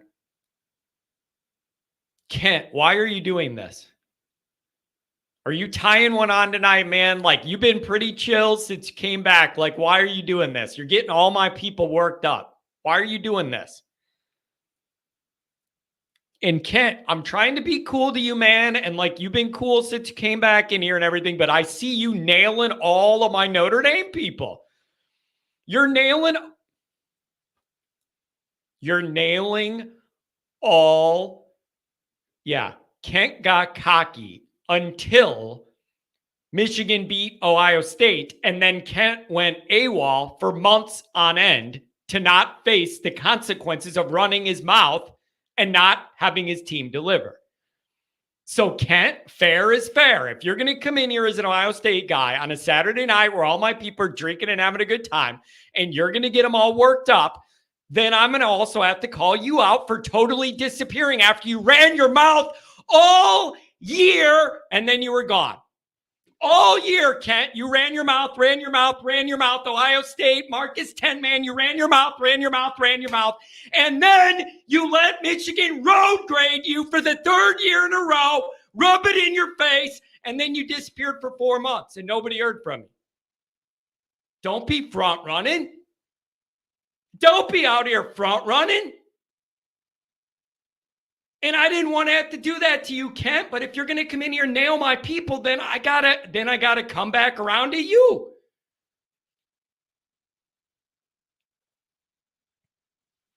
Oh my God, yes.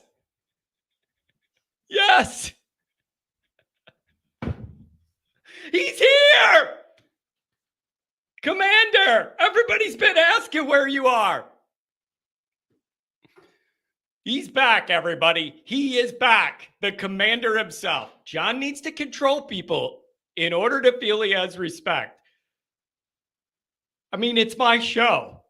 Should I not control my own show? Is that what I should do? Control and manage my own show. Who else is going to? It's kind of it's not even really an option. It's an obligation that I control my own show. What do you mean? Like, yeah, I should have more control over what's going on in here than all of you. That's the way this works. When it's your channel, you'll have full control over it. Make always commander. Oh, man. I'm just glad to see you back, Commander. People were asking about you. I don't want you to go away. You're welcome here. 517, what's going on? Thank you for the wait. That's my bad, man. Welcome to the show.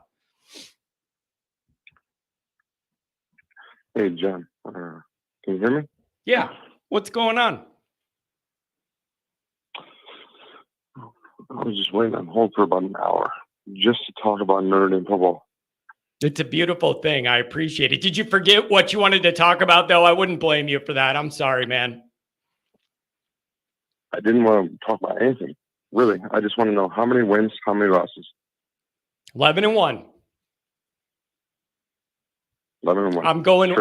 I'm going Are you with. sure about that? No, I absolutely am not sure about that. Last year, I said 10-2, leeway, 1 up or 1 down for what I call football circumstance. Good luck, bad luck, injuries, whatever.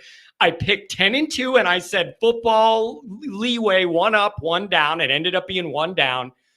I'm feeling 11-1 here, and then I'll do my 1 up, 1 down. I think you could get to 12-0 if you have good health and you play well and you catch the breaks and the schedule's the way I think it is. I think that's reasonable. If it was 10-2, I would be really frustrated, and the level of frustration would depend probably on if you were able to make the playoff with 10-2 or not. But I would go 11-1. Looking at that schedule, my brain and heart are leading me to 11-1. So I look at the schedule, and I think we only have 4 true away games. You're at your computer. Can you check that for me? Yeah, I think you're right, because you have 4 true away games. Because you have Georgia Tech is at the Atlanta Pro Stadium, right? You have that. Mercedes-Benz, yeah. Mercedes-Benz, yeah. Yeah, so you have that. And then let's see, what else? Purdue's a real away game. You're going to West Lafayette down the road.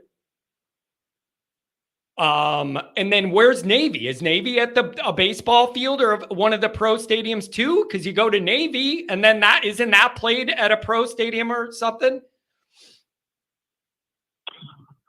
So my big, I'm arguing with myself right now. because I know they should go 11-1, 12-0. But I have like a doubt in my soul, and it might be because you're a Notre Dame fan. BK, Like, that's a good reason. PTSD. Yeah, dude, that's totally This is fair. the easiest schedule I think I've ever seen. It's The completely easiest schedule I've ever seen. It's totally fair of you to have that hesitation. Here's the thing, man. Like, this is not fair of me to say, but I feel like if you could get by A&M, then I agree with you with the ease of the schedule. But if you were to slip up to A&M week 1, it makes you change the way you're looking at the rest of that slate, and the pressure amount is going to change. You know what I mean? Is your boy Leonard going to be healthy? Yeah. Is your boy Leonard going to be healthy? It's a good going into the season. It's a good question. He is expected to have a full, clean bill of health coming into August camp, which is critical. However, are you confident? Do you look at that as he's going to be healthy and then we're good to go? Or like, is it wrong of me to look at a guy that has a little injury history and then always be worried about it coming up again? Like, I don't want to be disrespectful. Like, the guy was hurt, so now I'm waiting for him to get hurt again, but I kind of am. I hear you. So I don't know for sure.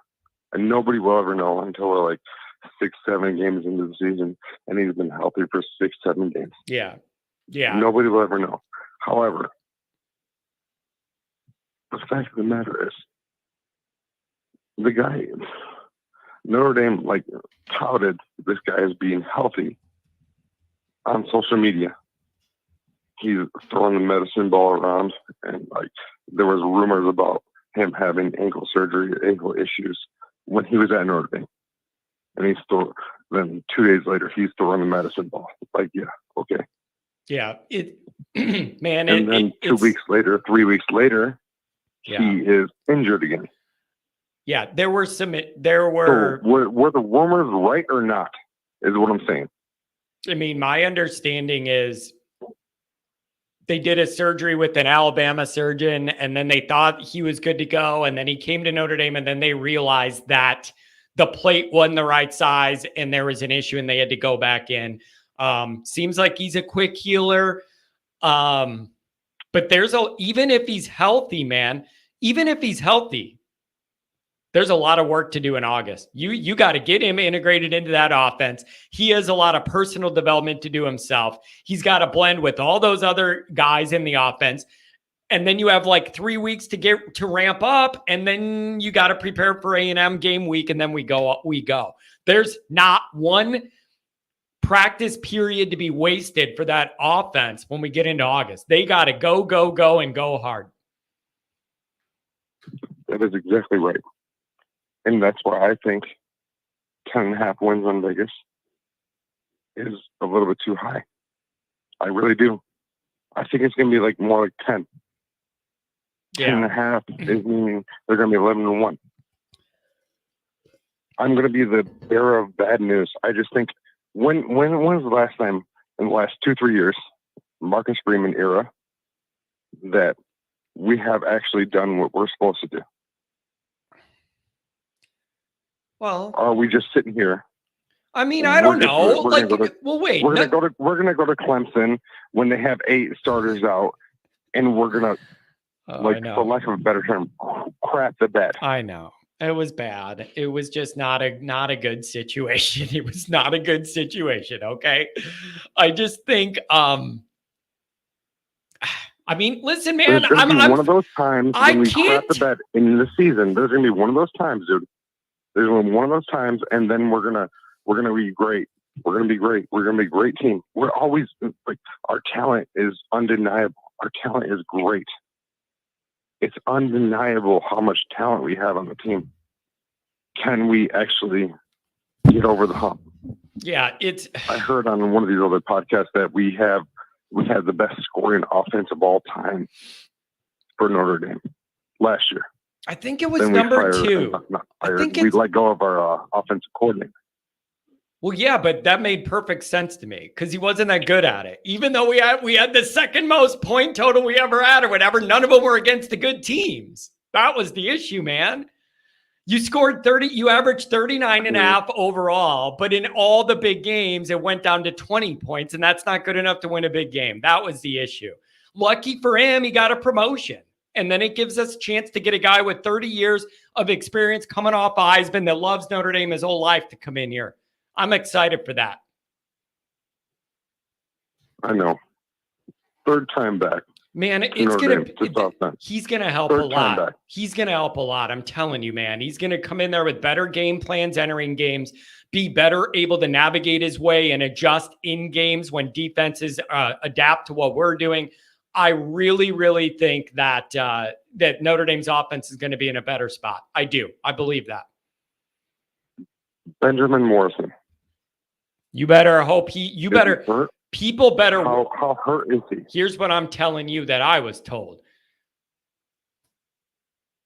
People are worrying all about Riley Leonard and his recovery. I think you need to make sure that Morrison's track isn't running right up to camp, and you get nervous about that too. So I haven't heard about any relapse or any other issues. I'm just saying it was intimated to me that there was a lot more attention placed on Riley Leonard's healing window than Morrison's. You got to hope that guy heals quick because you need him for Texas A&M. Christian Gray and Benjamin Morrison, A1.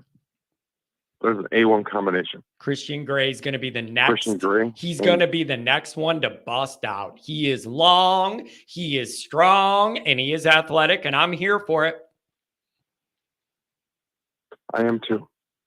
However, are we going to have both of them or none of them? Because it seems like it's like murky right now. It's like I'm not hearing much. It seems like something's a little bit more wrong than we actually think it is. And I think he might miss the first couple of games. Benjamin Morrison. That would be not ideal. It just feels like that. Not ideal. I don't have any other information on it. I'm sure as this summer goes along, some news will come out. But I don't have anything else on it. But I was told people are all talking about Riley Leonard. You need to be worried about that Morrison healing time too. So I'm with you, man, on worrying, but one of these years, maybe Notre Dame will prove us all wrong and do us right. I don't know, man. The last part that I found it like profounding and like really crazy is that Xavier Watts came back for whatever, a super senior year, I believe. I think he's like a fifth year now. You present a good point. After being a first-team All-American. Yeah, you present a really good point. Yeah, you're right, man. You get how is that even a thing? I got my mind got blown by that. Yeah, like how is that even a thing? Does he have his degree yet? Is it just as simple as finishing out that degree? Maybe he needed that year. I don't know if he graduated and has a degree yet or not. I don't know. I don't know either. But I'm really happy he's back because he seems like a good player. He's a good person. You seem stressed out about Notre Dame, man. It kind of warms my heart because I can tell it's genuine, but I can kind of hear the stress in your voice. And I'm a big Notre Dame warrior, but I kind of hear it in you, but with a different tone. I hope you get through the summer, brother. No, my guy, I'm not worried about it. These are the things I'm thinking about. I'm not worried. Because it doesn't matter if they win 8 games, if they win 12 games. It doesn't matter to me. It's not gonna kill my life. Yeah. However, I'm just thinking about it. Like how I put myself in Marcus Freeman's seat because I'm right around the same age you are too. Put yourself in the same seat as him. That's a lot of pressure, right? Yeah, it's a lot of pressure. You're supposed to be great, right? Yep. Hey, it's supposed to be great. That's what he gets paid the big bucks for, man. Everybody's looking at you. Everybody's looking at you, man. Like it's time we get this thing cranked up in the right direction and we get some results. Hey, man, thanks for giving me the call. You got anything else on the way out on a Saturday night? Thank you.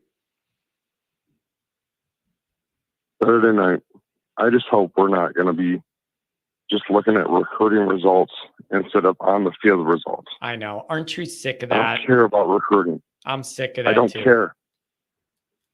Yeah. It's I care about results on the field. Please tell me this guy, Marcus Freeman, is going to be as if we prophesized about him and be the great coach that we thought he was going to be. I need That's it. all. That's it. I need it to happen, man. Hey, thanks a lot for the call. Enjoy your Saturday night and your Sunday. Okay, man. Thank you. You as well. Take care. Man, that dude was serious. He would just seem so serious. Am I wrong? He just seemed like a serious dude. I don't know. Shit. I mean, I like him. He just seems serious. And I don't know if I was ready for that. And he said he wasn't worried. So he wasn't worried. Okay. I don't know, man. All right. The last two of the night, 619 and 573. 619, what's going on? Thank you for waiting on hold. I appreciate you. Hi, John. This is Chris from Texas.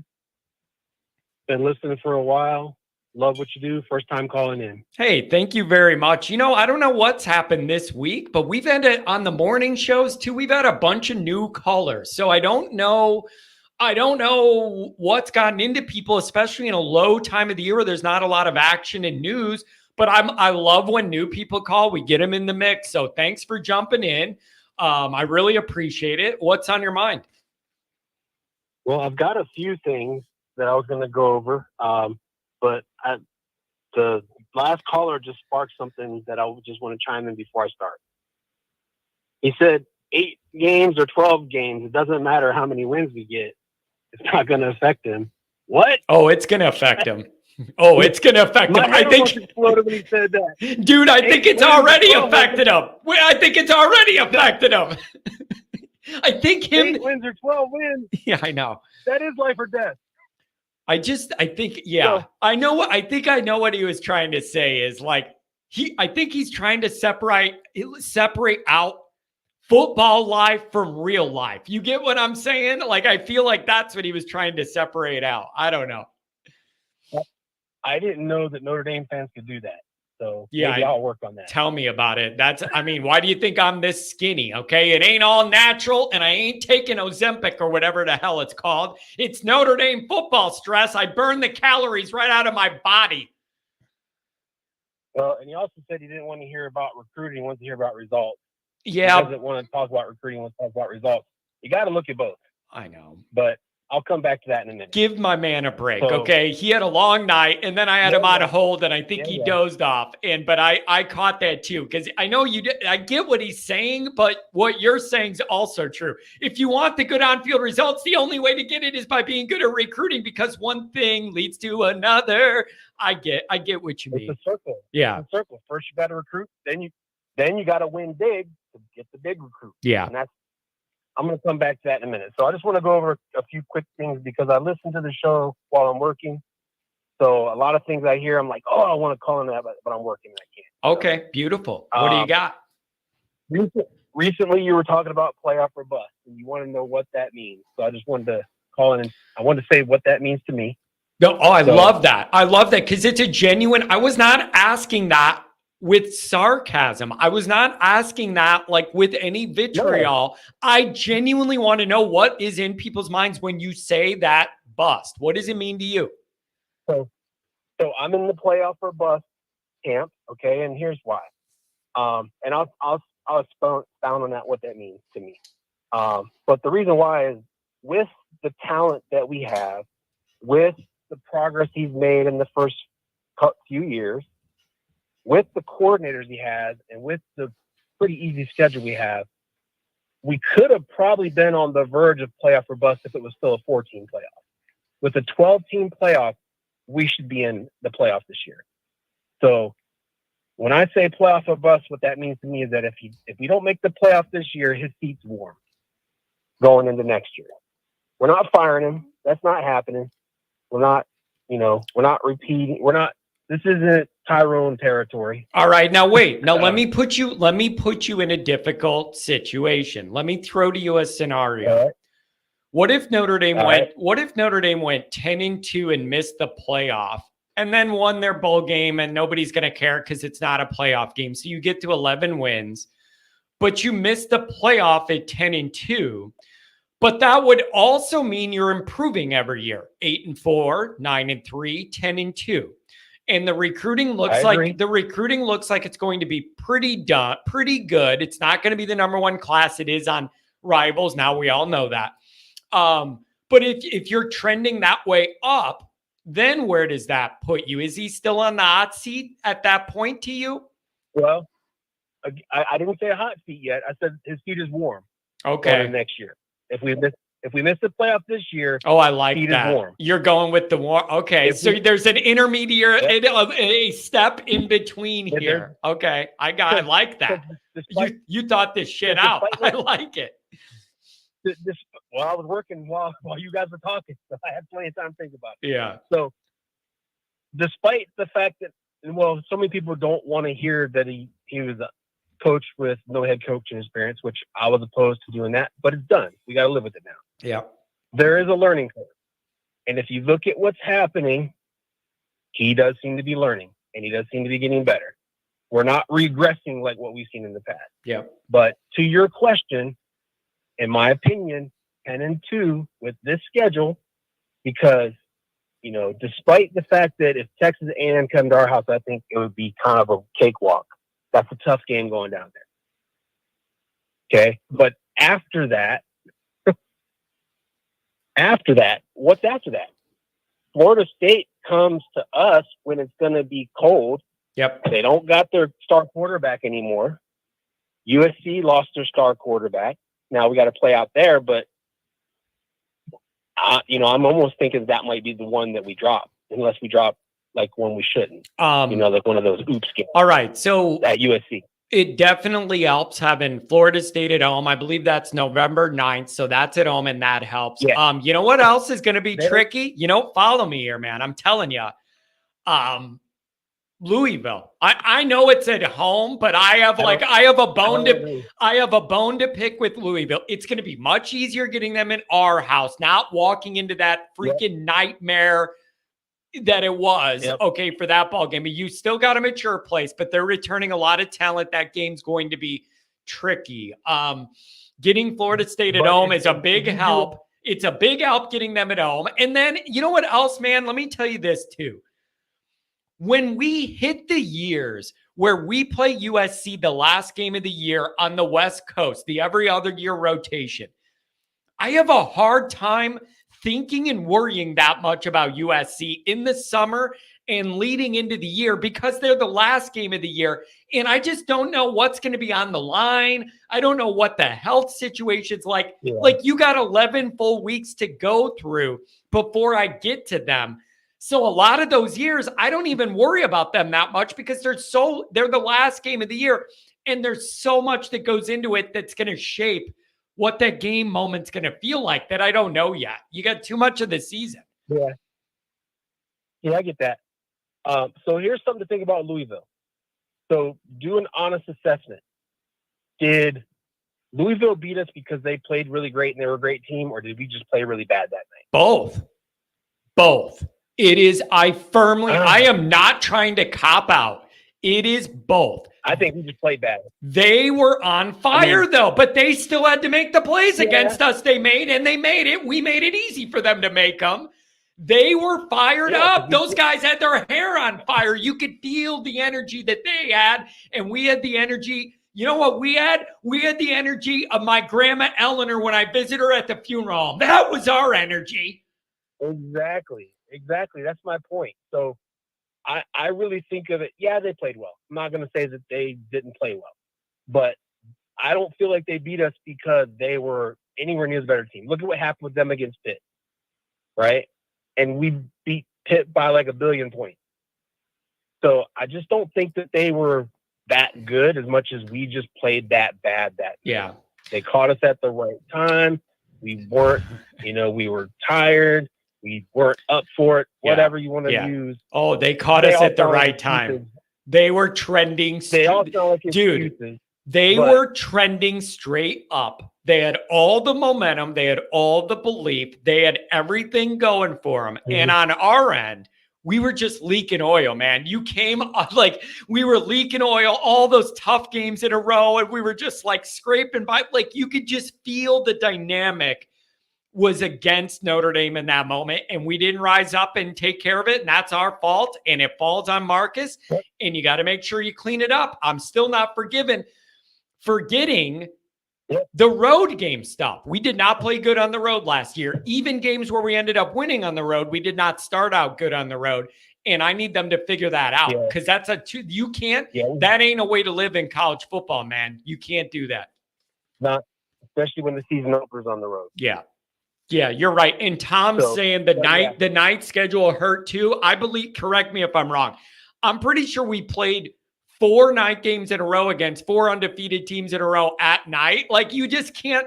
That is an absolutely brutal run. Also, whoever made the schedule and did 8 weeks in a row with no bye, I'd like to have a stern talking to with, because that wasn't too bright either. I know you want all your money in Ireland and you want to do all that, but was it worth it? Because the guys were running on empty. 8 weeks in a row with no bye. Ignorant. Yeah. So that's why I'm not worried about Louisville coming to us. So back to the question. If we go 10-2 and miss the playoff, that's a disappointment with this schedule, in my opinion. Yeah. So I think that's fair. Warm season. Yeah. Next year, year 4, if he doesn't make the playoff, that's hot seat. Ooh. Now, year 5 is do or die. If you don't make the playoff and at least win 1 game in the playoff in year 5, with the way he's recruiting, then he's got to go.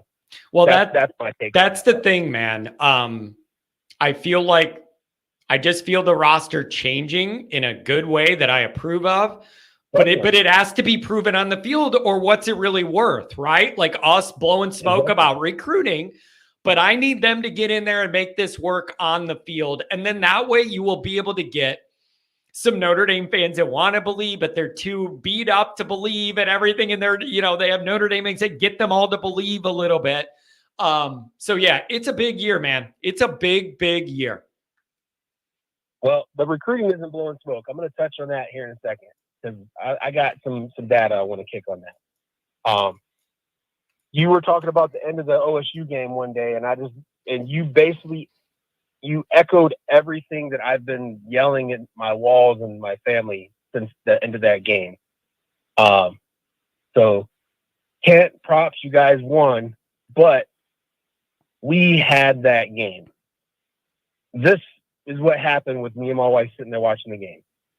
When SMA broke that 11-yard run and Ohio State called their second timeout, and they only had 1 timeout left, and it was like a minute 30 or a minute 40 left in the game, I literally looked at her and I said, we just won this game. All we have to do is pull their next timeout, and it's over. Like, all we had to do was run the ball 3 straight times. Didn't even matter if we got a first down. If we got a first down, it was over. Like, victory formation. But if we just ran the ball 3 straight times and gained no yards, they would have had to use their last timeout.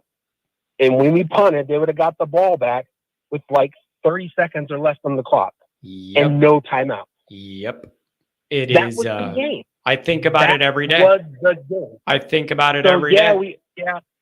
It sucks that DJ didn't catch that interception, which DJ has been so up and down over the years. Like, he flashes and you're like, oh my God. And then he's like, wait, who is that?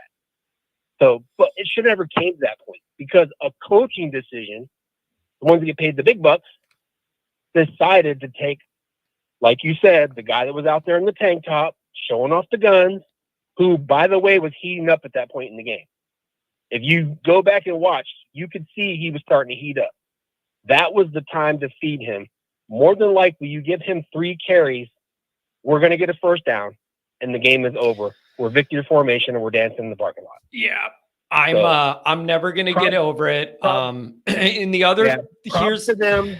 They did what they did. They did what they did to win the game. They came back down and capitalized, but we handed that to them by being stupid instead of just running the ball 3 times and pulling that last time out. From a strategic standpoint, that last timeout they had, that was the dam breaking. We get that, game over.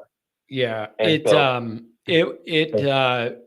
think about it every day. A person with Audric Estime's body and mind frame was put on earth to be in that moment in Notre Dame Stadium in front of all of America with the game on the line. Like, God built Audric Estime's body to work in that moment. And I really, really can't get over the fact that he didn't have a chance to do that. And I hurt for him in that moment because I know he was ready for that moment. And it's a major, that whole Ohio State thing it had to be a big learning experience for Marcus. There's a lot of scar tissue we all picked up from that game. And the only way to erase it is to win bigger games moving forward. Because I'm never going to get over it. It replaced Bush Push. 18 years. Bush Push was the one for me that I said nothing could ever hurt me more in a regular season finish than Bush Push. Took 18 years. This was it. So you got to make up for it. Win the next big couple games, man. What else you got, man? Yep. So this A&M game, here's something about, and you've been talking about that game a lot, and rightfully so. And a lot of people I've heard talk about how many games they won last year and how good they actually are. And those are valid points, because overall they're probably going to be an 8-5 or 9-4 type team. But in a season opener in their house in August, it's a big deal. Yeah. And so I heard, I'm not sure if it was on your show or if it was on another one, somebody mentioned the heat that is going to be down here, because they were talking about whether it being a night game or a day game. And they kind of scoffed it off like, oh, it gets hot up here in the summer too. And I wanted to speak to that because I live in Texas. Different kind of heat. So different heat. I'm acclimatized to Fort Worth heat, right? It's hot here in summer. But when I go down in that Houston area from here, I struggle in it going down there. And I'm used to this heat. Yeah. I went up to the Tennessee State game last year, and that was a pretty warm day. I think it got up to like 86 or 87. Pretty sunny. To me, it felt like air conditioning because I came from Fort Worth. It didn't feel hot to me. I had my family from Ohio there, and they were like, oh, it's hot. I was like, man, this feels great. What are you talking about? Like, because compared to here, it's not hot. Yeah. Now, I looked at the temperatures from last year in August in South Bend, and then looked at College Station. Last year in South Bend, it broke 96 2 times in the month of August. 2 times. The month of August in College Station, every day in the month, it hit at least 104 with highs of 112. You're telling me every day, the whole month? Every day. Oh my God, dude. That's not the average. That's not the low temperature. Right. Every day in Wow. August, the high last year was 104 or higher, and the highest was 112. Man. It's a different kind of heat, and if we aren't acclimatized to that, if we don't anticipate for it, and the game is during the day, now if it's in the night, then it'll probably be the same kind of heat as what they're used to in the day in South Bend. You know what I want to know if you could do? Here, let me ask this. You got that football facility that they practice in, right by the stadium there. Can you fog up them damn windows in that building? Like, can you do a thing where you're shooting moisture in there and create a bunch of humidity and have them guys sweating their butt off? I don't know, man, but it's one more thing to worry about. Add it on the list. You got to do something. You got to prep them for the heat because it's going to be a factor. So yeah, that's all I wanted to say on that. Man, that's wild. Anything else, my friend? I want to get my last call in here after you. Anything else? Just wanted to talk about recruiting real quick, and then the whole performance over the first couple of years. Sure. Because there's a whole lot of people that, and I understand Notre Dame, we have our standards, okay, and those standards aren't changing for Marcus Freeman, right?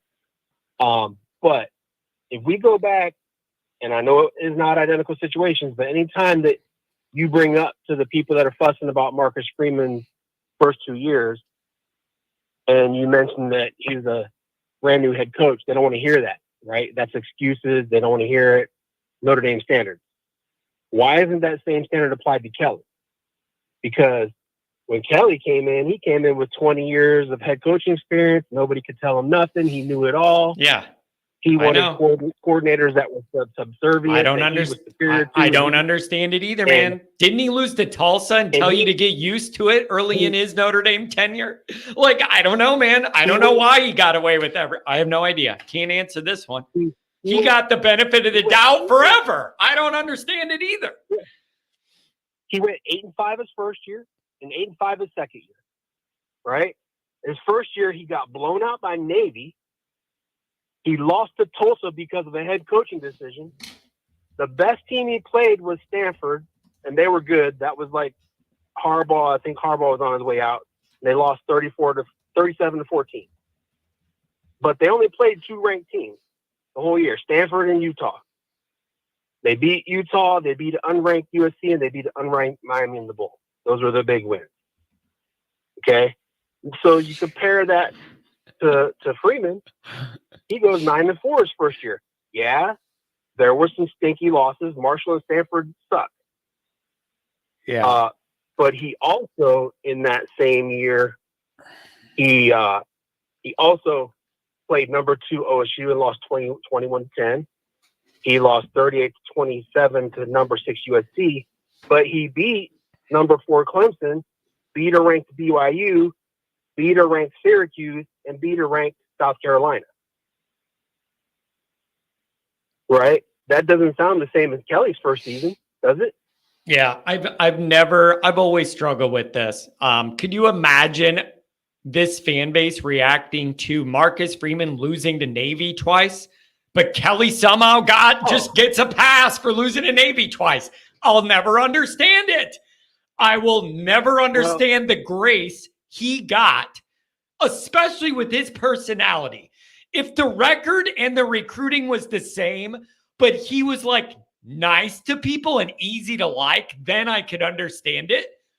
It makes no sense with his personality at all, but he got away with it all. Whatever, man. Whatever. Well, it was because of how bad his predecessors were. That's really what it was. Yeah. We were so shell-shocked by how bad his predecessors were that any vision of consistent success was like, yeah, that makes sense. At least we're not terrible anymore. Yeah, you know? I think you're right, but it does frustrate me though. He gave us that flash in the pan in 12 by going 12-0, and we're like, we're back. But then he goes to interviews for the NFL during bowl prep.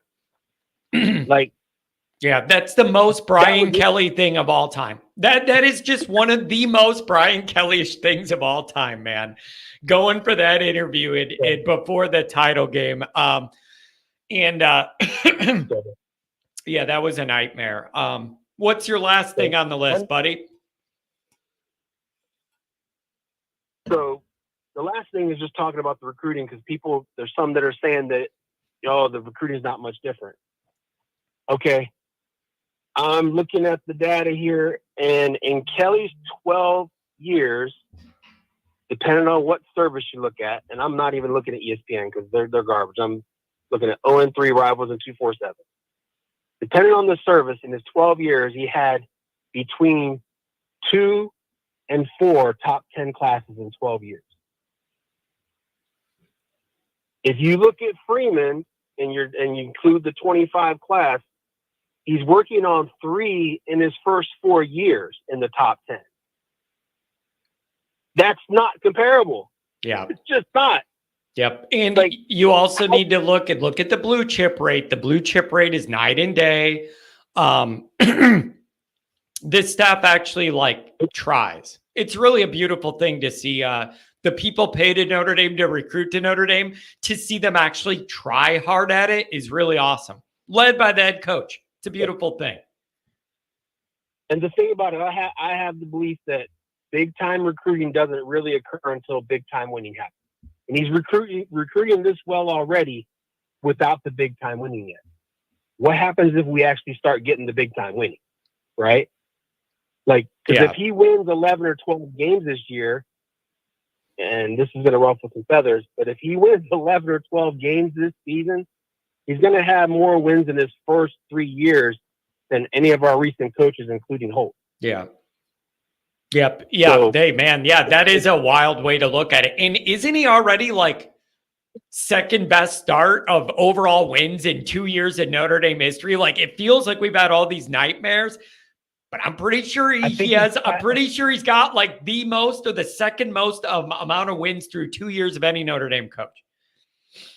I think he's tied with Weiss for second most or something like that. Yeah. But then Weiss had the bomb third year. Yeah. 3-8 or whatever it was. Yeah, that I don't know, man. But hey, listen, I appreciate you jumping in here, man. First time caller, ran through a different list of things. Save the number and give me a call again, and then be sure to do it for the post-game shows too. All right, have a great weekend. Thank you, man. Really, really appreciate the new caller there. Covered a lot of ground. All right, last one of the day. 573, you're talking to me. No pressure to finish it off, but I mean, welcome to the show. How's it going, John? It's going very well. Dogs are barking. Hey, thank you for the patience. Thanks for waiting. And you've heard a lot of this show, a lot of coming and going from everybody. What's on your mind? Man, that previous caller made a great point about Freeman's recruiting. Like, I haven't even thought about that. What happens when Freeman actually starts winning any big games? Yeah, I know. He hasn't won any big games, and he's recruiting like this. You know what? I think about that all the time too. If you could, or what would you, how do you estimate the tangible benefit? Say Notre Dame made the playoff and won a couple rounds. What does that do to the profile of Notre Dame? What credibility does that do to get the recruiting up another notch? Like, I don't know how to measure those things, but I'd like to find out. Nikola Jokic. Notre Dame is the Nikola Jokic of college football.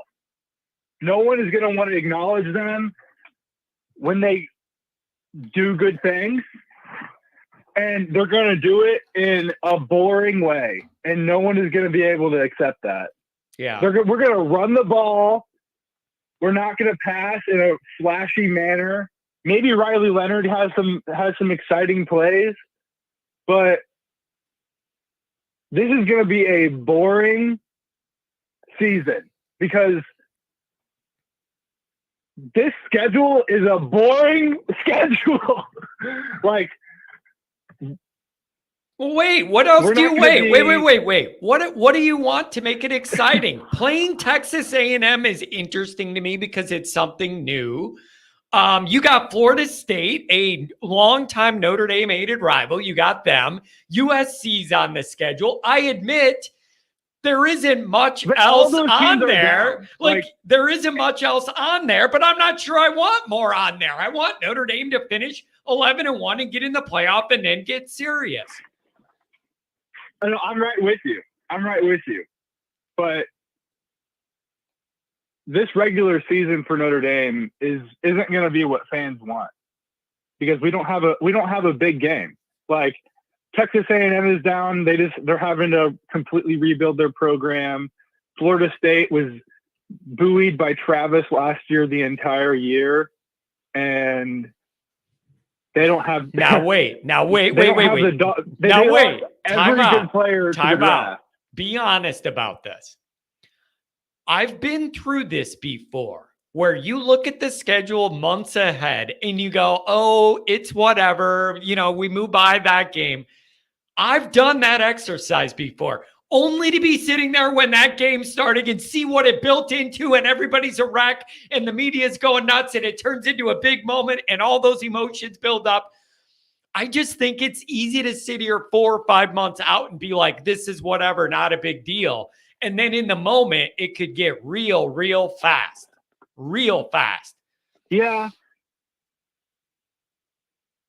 I hear you, but this is our cakey, like, this is the cakiest Notre Dame schedule in like that's true. My whole lifetime. Like, this is like 2 Well, decades.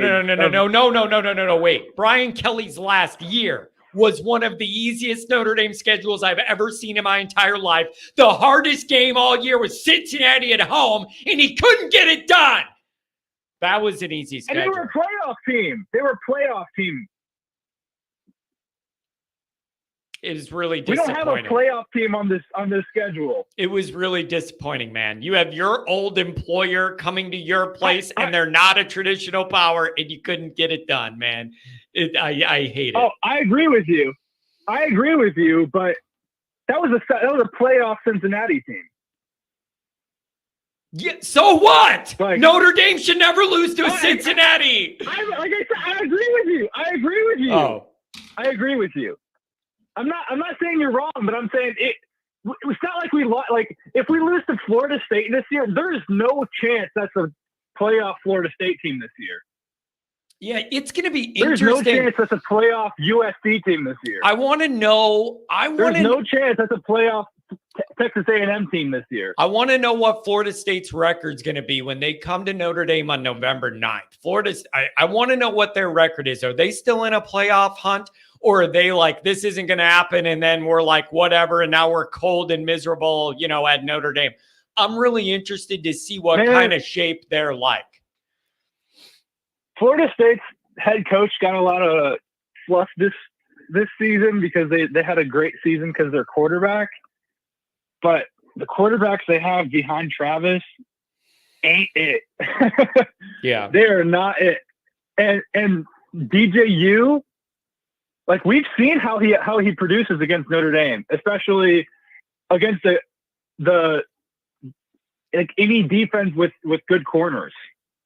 He's a big arm, but he has no ability to place the ball well. Yeah, man. So I got 11-1, man. I'm calling it right now. 11-1. I'm putting my flag, and I'm predicting. Who's that one loss against, though? Tell me who the loss is. I don't have to.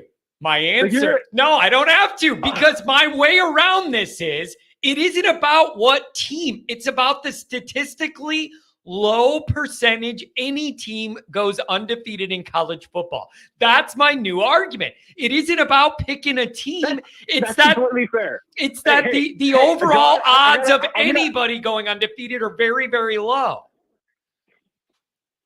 I can't argue with that, but I'm going to have to call you a nerd. Play. You wouldn't be the first one. I just started looking at the numbers of all these really, really good teams. It's hard to go undefeated, man. It's just hard to go undefeated. I'm going 11-1. It's hard to go undefeated. You're completely right. I can't argue with that. Like, that's the hard part about that argument is you can't statistically argue with the fact that it's very difficult to go undefeated. But I'm telling you, there's nothing, like, we haven't had a season like this in my entire life. Okay, but wait. All right, now here's another timeout. It's easy to run down a schedule 5 months ahead and go, oh, no big deal. We blow out them out. They lost all these people. But, dude, no one thought you were going to lose to Marshall. Nobody thought you were going to lose to Stanford. Like, it's hard to go down this line and just go, they're nothing. We got way more than them. I'm just saying I'm starting to learn my lesson over time that that's a dangerous path to go down. That's all. It's a dangerous path. That was one of the that's actually one of the points I wanted to talk about is like the people that live the entire off season just full of fear and dread and cynicism. Like, I gotta like do a prayer for them on a daily basis. I swear. Like, I can't imagine living the off season like that. Like, especially right now. Like with Notre Dame's recruiting going so well, with the Goog expansion, like all this positive momentum. Like, how are you going through the off? Like, so many people are just like on a daily basis just talking about, oh, Riley Leonard might be injured. On a daily basis, why are we talking about this? How many more times do I have to hear about Riley Leonard being injured? Bro. Like, he's out of his boot already. Bro. Marcus Freeman said he could have played in the spring game if it was an important game. Like, listen, man. The entire offseason we're going to talk about this. Come on. People are nervous. This is Notre Dame. People have anxiety, man. And now you don't have. Go for a run. You got anxiety. Go for a run. Dude. The entire offseason. No. No. And then, you can go for a run, but the whole time you're running, you're worried about Riley Leonard's ankle snapping out while you're running. Like, it just, dude, everybody processes their Notre Dame anxiety differently. Everybody processes it differently, man. And you got to do what you got to do to survive. Some people drink, some people smoke, some people eat, some people yell at their family, and other people go golf or do something healthy. I don't know, man. Some people throw a couple zins in and there you go. Walk down the path of the optimist. People throw an upper decker zin in and go walk around the block, man, and you let the juice drip. I know how it is. I'm just saying, everybody handles this anxiety differently. That's all I'm saying. Man, like you couldn't pay me to be as worried as some people I see in the chat sometimes. Dude, it's a real deal, man. You should see some of the messages I get, the texts I get, and people. It's just, it warms my heart how important Notre Dame is to so many people here. It really does. At least they care. At the end of the day, you can't fault these people who are just professional worriers. Yeah. Because so many people just don't give a shit about anything, and at least they care about something as beautiful as Notre Dame football. Yeah, and it does, and it is something that that unites us all. I do like it.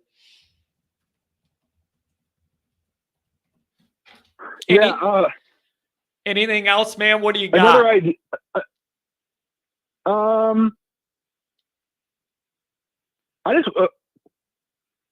I've realized recently how.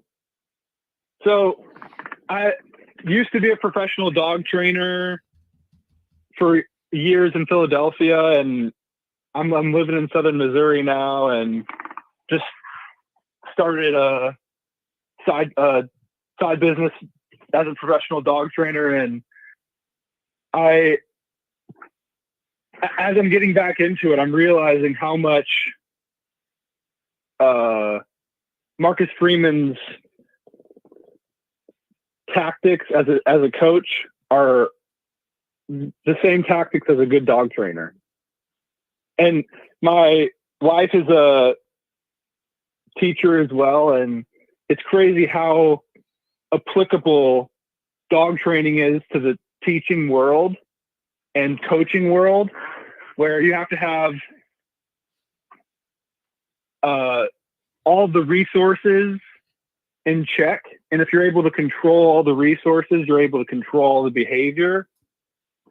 And I'm still just so blown away that we didn't have 10, 15 people transfer out. And everything Freeman is doing and the entire program he's created at Notre Dame now, like all the dogs are working their ass off and they're in line, and we have a pack of dogs out there, man. It's crazy. I like that. I want to see them all running in the same direction. And I need them dogs to hunt, baby. Ow! Ow! Ow! I need them to hunt. It's the communication. Yeah. Kelly wasn't honest with half our players. Like, I think about Jordan Johnson all the time because I was living in St. Louis when he was playing, and I got to see him play some ball. Yeah. I was so pumped for Jordan Johnson coming in. Yeah, how'd that go? He was not a Notre Dame guy. Yeah. I don't know how he got through those doors. Like, that was a Kelly ego trip. He wanted a 5-star guy. He knew he could get him. He could convince this guy to come in. I'm not saying I know for a fact that there was some enticement, but because Notre Dame doesn't do that enticement thing, but I can tell you that there was some enticement with Jordan Johnson. And when he wasn't getting that easy playing time, he was being straight up lied to. Like, well, I guess Freeman doesn't play that game with kids that's anymore. LSU's problem now. Now Freeman goes the other way where he's too direct, and he goes to a guy and goes, you might want to consider transferring because you're not going to play anymore. The younger guys are better than you. And I really like that. I think that's a good way to go about it. Final line of the night. It's yours, man. On the way out, it's up to you. You can take it wherever you want to go. All I'm going to say is Riley Leonard is out of his boot.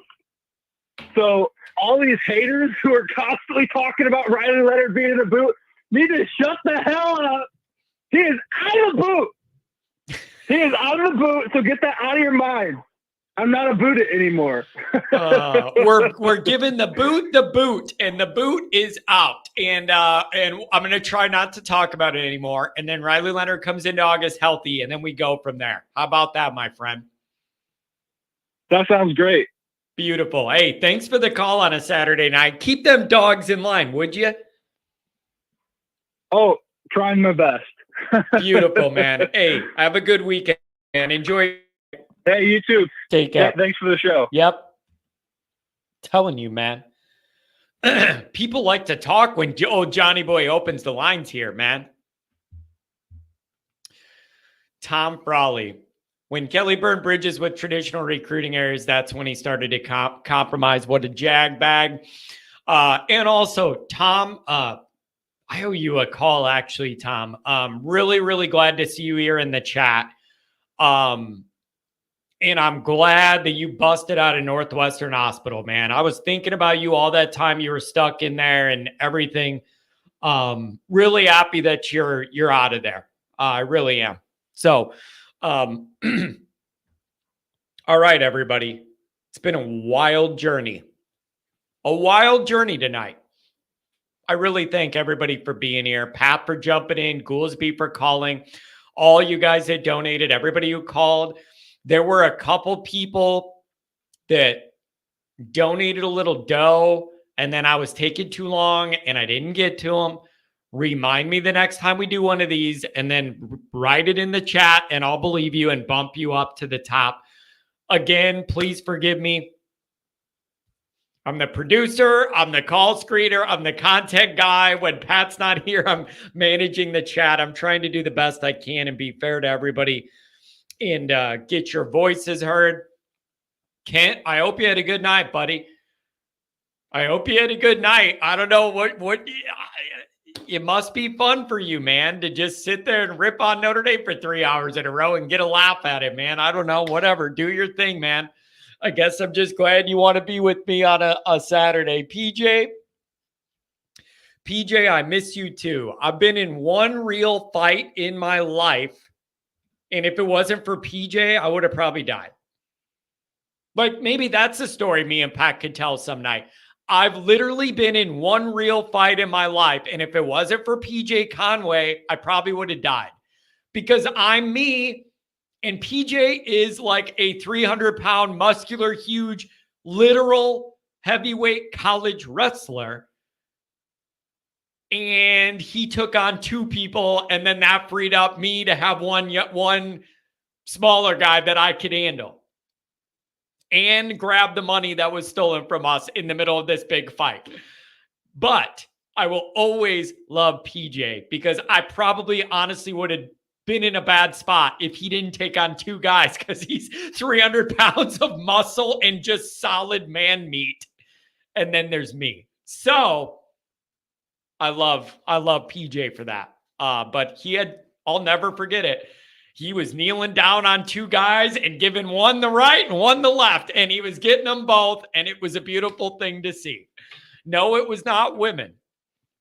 It was a group of guys that made a bad decision, and it did not work out for them. But I will always love PJ for having my back. Look at this.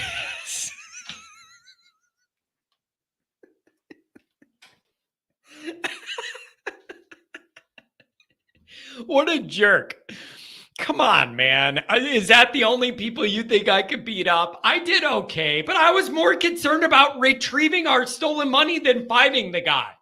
In that moment, literally, I was way more concerned with getting the money they stole from Pat at the party we hosted, and they were trying to steal Pat's money from the kegs and everything at the party.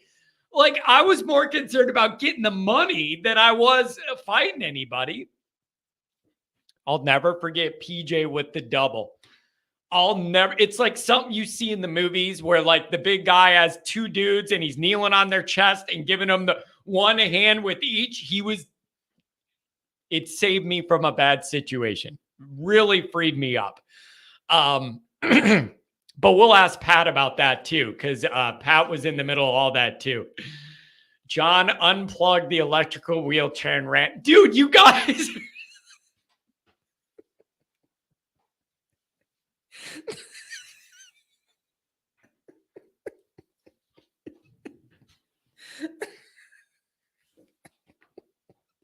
You guys are jerks, man. I poured some water in the circuit breaker of that electric wheelchair and it shorted right out. Bro, you guys are awful. Yeah, Kent's going and I'm the bad one. Kent's over there like at least he's just yelling about football. Look at you guys. You're insulting me. You're insulting all these handicapped people. Oh my God, that's funny. But anyways, God love PJ, man. He's been there through a lot of weird moments of my life, and I needed him that night at that house party fight, and we cleared the room. Our group cleared the room. It was PJ's count was about 6, and mine was I grabbed our money back and halfway swung at a skinny guy, and he did the same to me. We ended up on the ground. All I remember is rolling around on the ground a lot. I don't know. All right, I'm out of here before this takes another turn. I'm out of here. You guys are great. I love you. I love this show. Everybody have a good weekend. Goodbye.